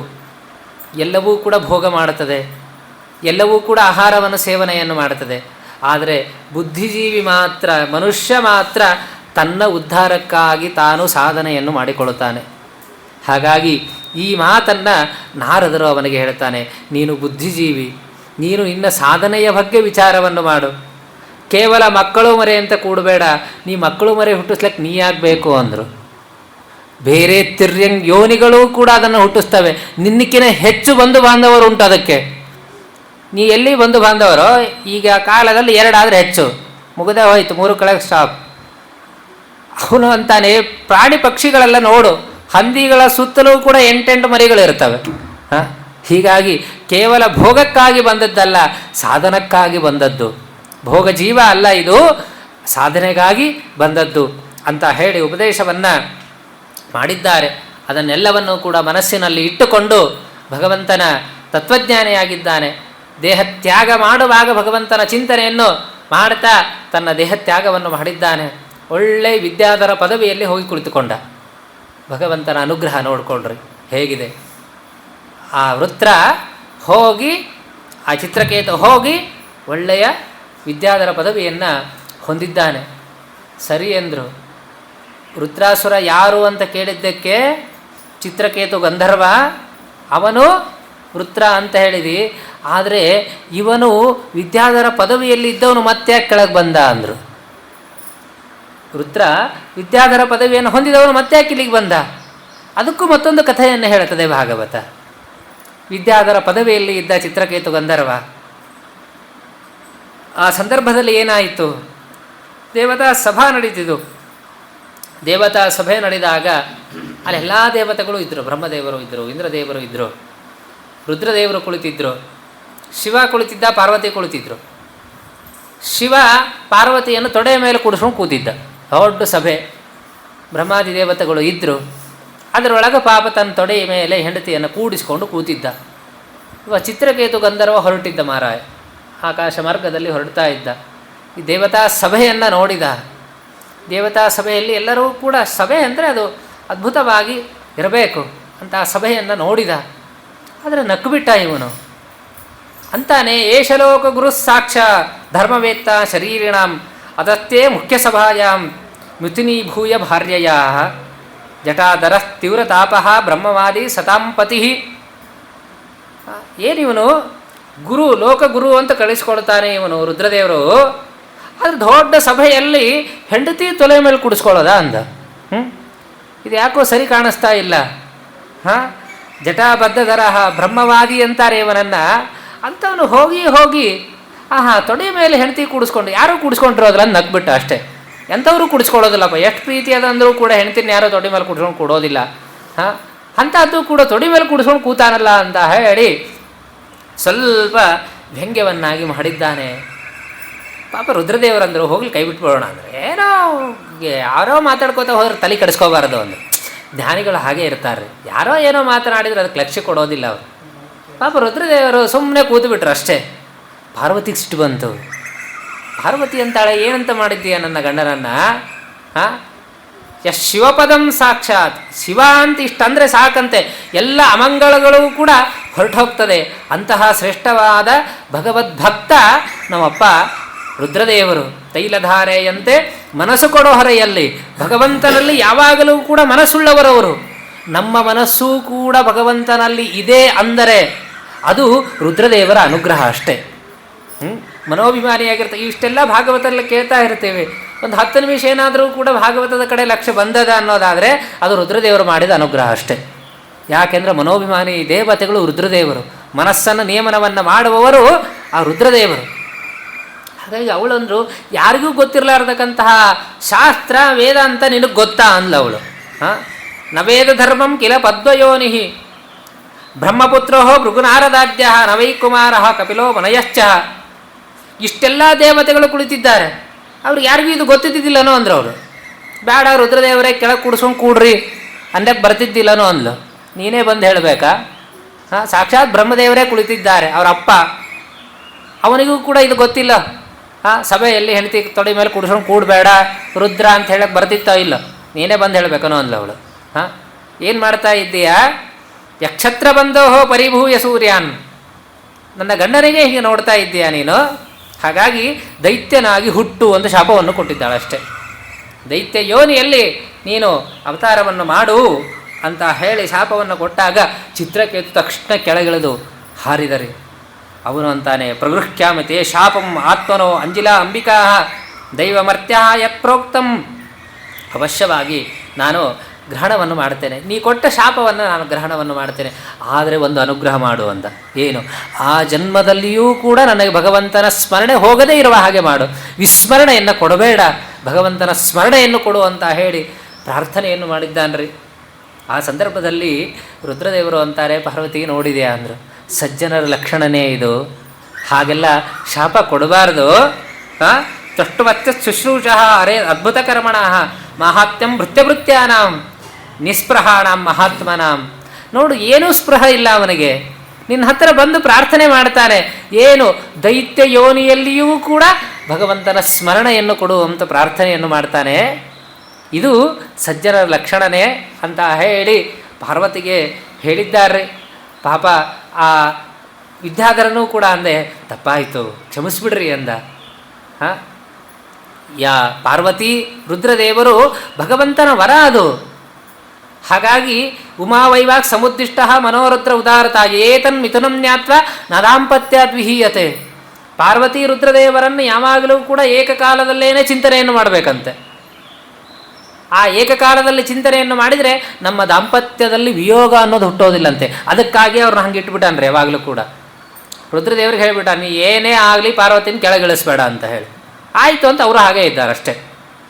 ಜಪ ಮಾಡುವಾಗಲೂ ಕೂಡ ರುದ್ರದೇವರ ಜಪ ಅಷ್ಟೇ ಮಾಡಬಾರ್ದು, ಶಿವ ಜಪ ಅಷ್ಟೇ ಮಾಡಬಾರ್ದು, ಪಾರ್ವತಿ ಜಪವನ್ನು ಕೂಡ ಮಾಡಬೇಕು ಅಂತ ಹೇಳ್ತಾರೆ. ಶಿವ ಜಪ ಮಾಡಿ ಕೈ ಬಿಟ್ಬಿಡ್ತೀವಿ, ಶಿವ ಶಿವ ಶಿವ, ಏನು ಶಿವ ಅಂದ್ರೆ ಉಪಯೋಗ ಇಲ್ಲ ಅಷ್ಟೇ. ಅದರ ಜೊತೆಯಲ್ಲಿ ಪಾರ್ವತಿ ಜಪವನ್ನು ಕೂಡ ಮಾಡಬೇಕಂತೆ. ಯಾಕೆಂದರೆ ಅವರಿಬ್ಬರ ವಿಯೋಗವನ್ನು ಎಂದೂ ಕೂಡ ಚಿಂತನೆಯನ್ನು ಮಾಡಬಾರ್ದು. ಹಾಗಾಗಿ ಉಮಾವೈವಾಕ್ ಸಮುದ್ದಿಷ್ಟ ಮನೋರುದ್ರ ಉದಾರತಃ, ಮನೋಭಿಮಾನಿಗಳಾಗಿರ್ತಕ್ಕಂಥ ರುದ್ರದೇವರು ಪಾರ್ವತಿಯ ಚಿಂತನೆಯನ್ನು ಮಾಡಿದರೆ ನಮ್ಮ ದಾಂಪತ್ಯದಲ್ಲಿ ವಿಯೋಗ ಬರೋದಿಲ್ಲಂತೆ. ಅದಕ್ಕೆ ಮದುವೆಯ ಸಂದರ್ಭದಲ್ಲಿ ಪಾರ್ವತಿ ಪೂಜೆ ಮೊದಲು ಮಾಡಿಸ್ತಾರಷ್ಟೇ. ಪಾರ್ವತಿ ಪೂಜೆ ಮಾಡಿ ನಂತರದಲ್ಲಿ ಅಕ್ಷತಾಕ್ಕೆ ಹೋಗೋದು. ಹಾಗಾಗಿ ವಿದ್ಯಾಧರ ಯಾವ ತನ್ನ ಸ್ಥಾನವನ್ನು ಕಳೆದುಕೊಂಡು ರುದ್ರನಾಗಿ ಅವತಾರ ಮಾಡಿದ ಕಥೆಯನ್ನು ನಮಗೆ ಭಾಗವತ ಒಂದಕ್ಕೊಂದು ಲಿಂಕನ್ನು ಕೊಡ್ತದೆ. ಅರ್ಥಾತ್ ಈ ಜೀವ ಏನಿದ್ದಾನಲ್ಲ, ತನ್ನ ಕರ್ಮಕ್ಕೆ ಅನುಸಾರವಾಗಿ ತಾನು ಅನೇಕ ಯೋನಿಗಳಲ್ಲಿ ಹುಡ್ತಾನೆ ಎನ್ನುವುದು ಭಾಗವತದ ಒಂದು ಸಂದೇಶ. ಒಬ್ಬನೇ ಜೀವ, ಅವನೇ ರುದ್ರನಾದ, ಅವನೇ ಚಿತ್ರಕೇತು ಗಂಧರ್ವನಾದ. ಹೀಗಾಗಿ ಅನೇಕ ಯೋನಿಗಳಲ್ಲಿ ಬಂದ ಕಥೆಯನ್ನು ನಮಗೆ ತಿಳಿಸಿಕೊಡುತ್ತದೆ. ನಂತರದಲ್ಲಿ ಪಾಪ ಒಂದು ಸಂದರ್ಭ, ಯಾವಾಗಲೂ ಕೂಡ ಈ ದೇವತೆಗಳಿಗೇನೆ ಜಯ ಆಗ್ತಾ ಇತ್ತು. ಜಯ ಆಗುವ ಸಂದರ್ಭದಲ್ಲಿ ಪಾಪ ದಿತಿದೇವಿಗೆ ಸ್ವಲ್ಪ ಮನಸ್ಸಿಗೆ ಖೇದ ಆಯಿತು. ದೈತ್ಯರ ತಾಯಿ ದಿತಿದೇವಿ. ಹಾಗಾಗಿ ಅವಳು ವಿಶೇಷವಾಗಿ ಕಶ್ಯಪರನ್ನು ಪ್ರಾರ್ಥನೆಯನ್ನು ಮಾಡ್ತಾ ಇದ್ದಾಳೆ. ಭಕ್ತಿಯಿಂದಾಗಿ ಅವರ ಸೇವೆಯನ್ನು ಮಾಡಿದ್ದಾಳೆ. ಸೇವೆಯನ್ನು ಮಾಡಿದಾಗ ಆ ಸಂದರ್ಭದಲ್ಲಿ ದಿತಿದೇವಿ ಕೇಳ್ತಾರೆ ಕಶ್ಯಪರು, ಏನು ಬೇಕು ಕೇಳಿಬಿಡು, ಇಷ್ಟೆಲ್ಲ ಸೇವೆಯನ್ನು ಮಾಡಿದ್ದೀಯಲ್ಲ, ಪ್ರಸನ್ನನಾಗಿದ್ದೇನೆ, ನಿನಗೇನು ಬೇಕು ಕೇಳು. ಆಗ ಪಾಪ ಪಾರ್ವತೀದೇವಿ ಅಂತಾಳೆ, ಏನೂ ಇಲ್ಲ, ಇಂದ್ರದೇವರನ್ನು ಸಂಹಾರ ಮಾಡುವ ಒಬ್ಬ ಮಗ ಬೇಕು ಅಂದು. ಪಾಪ ಕಶ್ಯಪರು ಅಂತಾರೆ, ಅಯ್ಯೋ ಏನು ತಪ್ಪು ಮಾಡಿಬಿಟ್ಟೆ ಅಂದರು. ಯಾಕೆಂದರೆ ಇದು ಭಗವದ್ರೋಹ ಆಗ್ತದೆ. ಯಾಕೆಂದರೆ ಇಂದ್ರದೇವರ ಮೇಲೆ ಭಗವಂತನಿಗೆ ಪ್ರೀತಿ. ಇಂದ್ರದೇವರನ್ನು ಸಂಹಾರ ಮಾಡುವ ಮಗನನ್ನು ನಾನು ಹುಟ್ಟಿಸಿದರೆ ಅದು ಭಗವದ್ರೋಹ ಆಗ್ತದೆ ಅಂತಾರೆ. ಆದರೆ ಏನು ಮಾಡಲಿ, ಹೆಂಡತಿಗೆ ಮಾತು ಕೊಟ್ಟುಬಿಟ್ಟೆ ಅಂತಾರೆ. ಹಾಗಾಗಿ ಆಯಿತು, ಅವಶ್ಯವಾಗಿ ಹುಡ್ತಾನೆ. ಏನು ಮಾಡಬೇಕು, ಪುಂಸವರ ವೃತವನ್ನು ಮಾಡು ಅಂತ ಹೇಳಿದ್ದಾರೆ. ಮಾರ್ಗಶೀರ್ಷ ಮಾಸದ ಪ್ರತಿಪದಾದಿಂದಾಗಿ ಹಿಡಿದುಕೊಂಡು 1 ತಿಂಗಳ ಕಾಲ ಪುಂಸವನ ವ್ರತವನ್ನು ಮಾಡು, ಶೌಚಾದಿಗಳನ್ನು ವಿಶೇಷವಾಗಿ ಆಚರಣೆಯನ್ನು ಮಾಡು. ನ ಹಿಂಸ್ಯಾ ಸರ್ವಭೂತಾನಿ, ವ್ರತಗಳನ್ನು ಮಾಡುವಾಗ ಹಿಂಸೆಯನ್ನು ಮಾಡಬಾರದು. ಅದೇ ರೀತಿಯಾಗಿ ನಾಪ್ನುಯ ಸ್ವಪ್ನ ನೋಚ್ಚಿಷ್ಟಂ ಚಾಂಡಲೀಕೃತಂ, ಉಚ್ಚಿಷ್ಟವನ್ನು ಭೋಜನೆಯನ್ನು ಮಾಡಬಾರದಂತೆ. ಬೇರೆ ಬೇರೆ ದೇವತೆಗಳ ನೈವೇದ್ಯವನ್ನು ಸ್ವೀಕಾರವನ್ನು ಮಾಡಬಾರದು. ಅದೇ ರೀತಿಯಾಗಿ ಸುಳ್ಳನ್ನು ಮಾತನಾಡಬಾರದು. ಹತಸ್ವಾಪಃ, ಕೆಳಗಡೆನೇ ಮಲಗಬೇಕು. ಹೀಗೆಲ್ಲ ವೃತವನ್ನು ಉಪದೇಶವನ್ನು ಮಾಡಿದ್ದಾರೆ. ಓಂ ನಮೋ ಭಗವತೆ ಮಹಾಪುರುಷಾಯ ಮಹಾನುಭಾವಾಯ ಭಗವಂತನ ಮಂತ್ರವನ್ನು ಕೂಡ ತಿಳಿಸಿಕೊಟ್ಟಿದ್ದಾರೆ. ಆಯಿತು ಅಂತ ಹೇಳಿ ಮಾರ್ಗಶೀರ್ಷ ಶುಕ್ಲಪಕ್ಷ ಪ್ರತಿಪದಾದಿಂದಾಗಿ ಪ್ರಾರಂಭವನ್ನು ಮಾಡಿದ್ದಾಳೆ. 1 ತಿಂಗಳ ವೃತ. ಇಂದ್ರದೇವರಿಗೆ ಭಯ ಶುರುವಾಯಿತು, ಎಲ್ಲಿ ನನ್ನ ಕೊಲ್ಲೋ ಮಗ ಇಲ್ಲಿ ಹುಡ್ತಾನೋ ಅಂತ ಹೇಳಿ. ಪಾಪ ಅವನು ಮನೆ ಮುಂದೆನೇ ಪೆಂಡಲ್ ಹಾಕ್ಕೊಂಡು ಕೂತ್ಕೊಂಡ್ಬಿಟ್ರು ಅಷ್ಟೇ, ಯಾವಾಗ ಹುಡ್ತಾನೋ ಏನಾಗ್ತದೋ ಅಂತ ಹೇಳಿ. ಅದಕ್ಕೆ ಕುತ್ಕೊಳ್ಳಿಲ್ರಿ ಮಹಾರಾಯರು, ಇವಳ ವೃತ್ತದಲ್ಲಿ ಏನಾದರೂ ಕೂಡ ವ್ಯತ್ಯಾಸ ಆದರೆ ಆ ಗರ್ಭವನ್ನು ನಾಶ ಮಾಡೋಣ ಅಂತ ಹೀಗಾಗಿ ಕುಳಿತುಕೊಂಡಿದ್ದಾರೆ. ಒಂದು ಸಂದರ್ಭ, ಪಾಪ ಸಾಯಂಕಾಲದ ಹೊತ್ತು ಎಲ್ಲ ಕೆಲಸವನ್ನು ಕೂಡ ಮುಳುಗಿಸಿದ್ದಾಳೆ. ಆಹಾರವನ್ನು ಸ್ವೀಕಾರ ಮಾಡಿದ್ಲು. ಸ್ವೀಕಾರವನ್ನು ಮಾಡಿ ಕೈ ತೊಳೆದು ಮಲಗಬೇಕು. ಆದರೆ ಪಾಪ ಹಾಗೇನೆ ನಿದ್ದೆ ಎತ್ತು ಬಿಟ್ಟಿದೆ. ಹಾಗೇ ಮಲಗಿಕೊಂಡು ಬಿಟ್ಲು. ಇಂದ್ರದೇವರಿಗೆ ಒಳ್ಳೆಯ ಸಮಯ ಅಂದ್ಕೊಂಡ್ರು. ಯಾಕೆಂದರೆ ಋತಭಂಗ ಆಯಿತು ಅಂತ ಹೇಳಿ ಆ ಯಾವ ಗರ್ಭದಲ್ಲೇನೆ ಪ್ರವೇಶವನ್ನು ಮಾಡಿದ್ದಾರೆ. ಗರ್ಭವನ್ನು ಪ್ರವೇಶವನ್ನು ಮಾಡಿ ಅದನ್ನು 7 ಭಾಗವನ್ನು ಮಾಡಿದ್ರಂತೆ. 7 ಭಾಗವನ್ನು ಮಾಡಿದರು. ಅವು ರೋದನ ಮಾಡಲಿಕ್ಕೆ ಪ್ರಾರಂಭ ಮಾಡಿದವು. ಪಾಪ ಆ ಜೀವರು ಅಳುವುದಕ್ಕೆ ಪ್ರಾರಂಭವನ್ನು ಮಾಡುತ್ತಾ ಇದ್ದಾರೆ. ಮಾರೋದೀಹಿ ಎಂದರು ಯಾವ ಇಂದ್ರದೇವರು, ಅಳಬೇಡ್ರಿ ಎಂದರು. ಅವು ಕೇಳ್ತಾ ಇಲ್ಲ ಪಾಪ. ಮತ್ತೆ ಆ 7ರಲ್ಲಿ 7 ಮಾಡ್ಕೋತಾ ಹೋದರು. 7 49 ಜೀವರನ್ನಾಗಿ ಮಾಡಿದರು. ಅವರೆಲ್ಲರೂ ಕೂಡ ಮರುದ್ದೇವತೆಗಳಾಗಿ ಜನನವನ್ನು ಮಾಡಿದ್ದಾರೆ. ಕೊಟ್ಟಿದ್ದು ಪಾಪ ಇಂದ್ರನಿಗೆ ಶತ್ರು ಆಗಲಿ ಅಂತ ಹೇಳಿ ಇವರು ವರವನ್ನು ಕೊಟ್ಟಿದ್ದರು. ಆದರೆ ಭಗವದ್ ಇಚ್ಛೆ ಕಶ್ಯಪರ ಒಂದು ಅನುಗ್ರಹ. ಹಾಗಾಗಿ ಅವರೆಲ್ಲರೂ ಕೂಡ ಇಂದ್ರನಿಗೆ ಸಹಾಯಕರಾಗಿಯೇ ಹುಟ್ಟಿದ್ದಾರೆ ಅಷ್ಟೆ.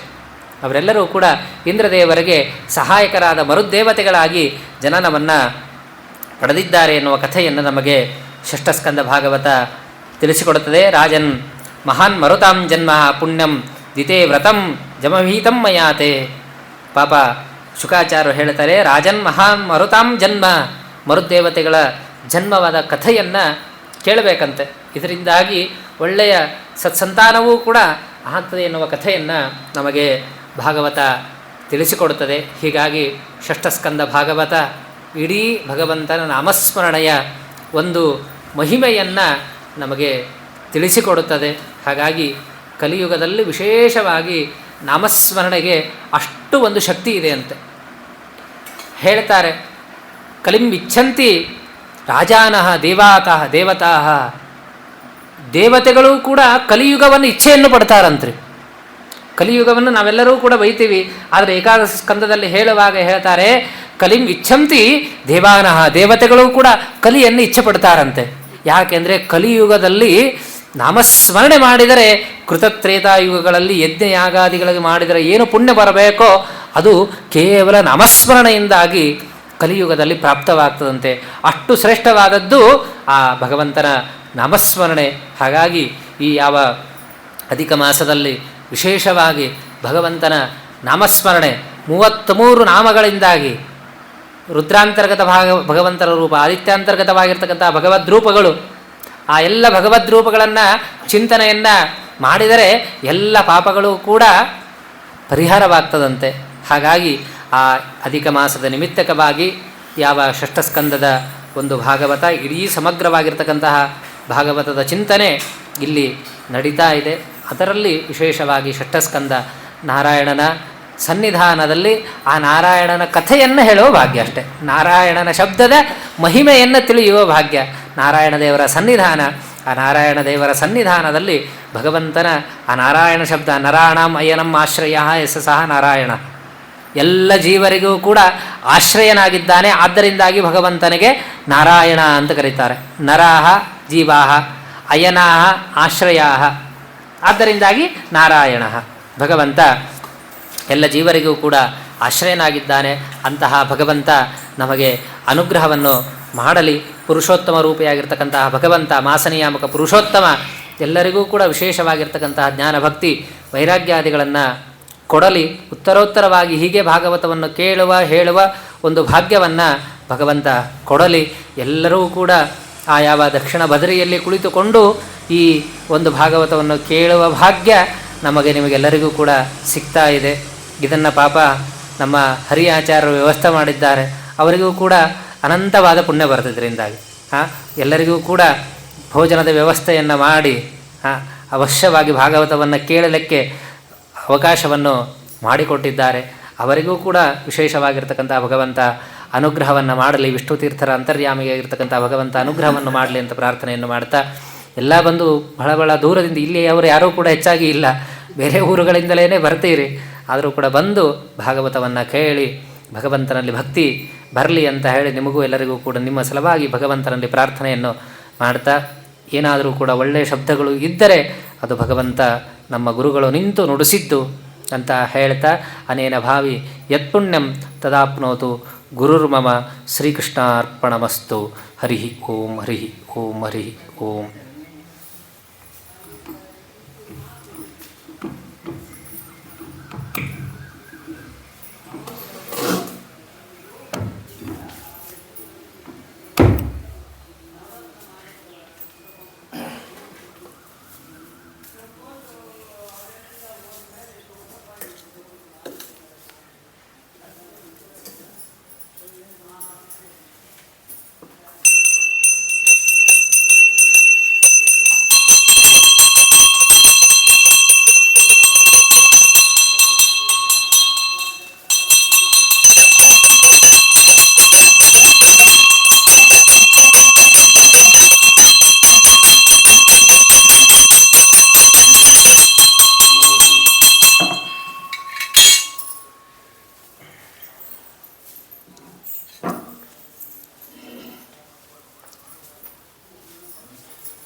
ಶ್ರೀ ಗುರುಭ್ಯೋ ನಮಃ.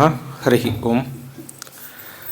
ಅಧಿಕ ಮಾಸದ ಈ ಒಂದು ಭಾಗವತ ಜ್ಞಾನಸತ್ರದ ಅಂಗವಾಗಿ ನಿನ್ನೆಯಿಂದ ಇವತ್ತು ಒಟ್ಟು 3 ಅವಧಿಗಳಲ್ಲಿ ವೇದವ್ಯಾಸಾಚಾರ್ಯ ಹಲಗೇರಿ ಇವರು ಭಾಗವತದ ಷಷ್ಠಸ್ಕಂದದ ಪ್ರವಚನವನ್ನು ನಿಮ್ಮೆಲ್ಲರ ಮುಂದೆ ಅತ್ಯಂತ ಸುಂದರವಾಗಿ ನಿರೂಪಿಸಿದ್ದಾರೆ. ಆಚಾರ್ಯರಿಗೆ ನಿಮ್ಮೆಲ್ಲರ ಪರವಾಗಿ ಭಕ್ತಿ ಸಾಷ್ಟಾಂಗ ನಮಸ್ಕಾರಪೂರ್ವಕ ನಮಸ್ಕಾರಗಳನ್ನು ಸಲ್ಲಿಸುತ್ತಾ ಮಠದ ಗೌರವವನ್ನು ಹಿರಿಯರಾದಂತಹ ಸೇತುರಾಮಾಚಾರ್ಯ ಪೂಜಾರಿಯವರು ಆಚಾರ್ಯರಿಗೆ ಸಲ್ಲಿಸಬೇಕಾಗಿ ಪ್ರಾರ್ಥನೆ.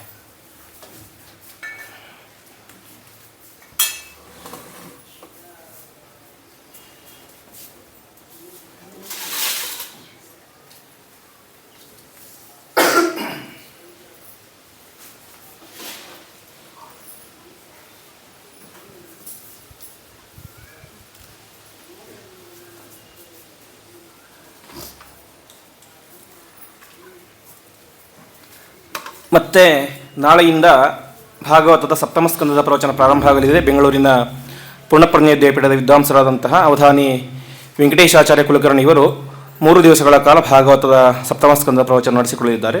ಆ ಕಾರ್ಯಕ್ರಮ ಕೂಡ ತಾವೆಲ್ಲರೂ ಕೂಡ ಆಗಮಿಸಿ ವಿಶೇಷ ಪರಮಾತ್ಮನ ಅನುಗ್ರಹಕ್ಕೆ ಪಾತ್ರರಾಗಬೇಕೆಂದು ಪ್ರಾರ್ಥನೆ ಮಾಡ್ತಾ ಶ್ರೀಕೃಷ್ಣಾರ್ಪಣಮಸ್ತು.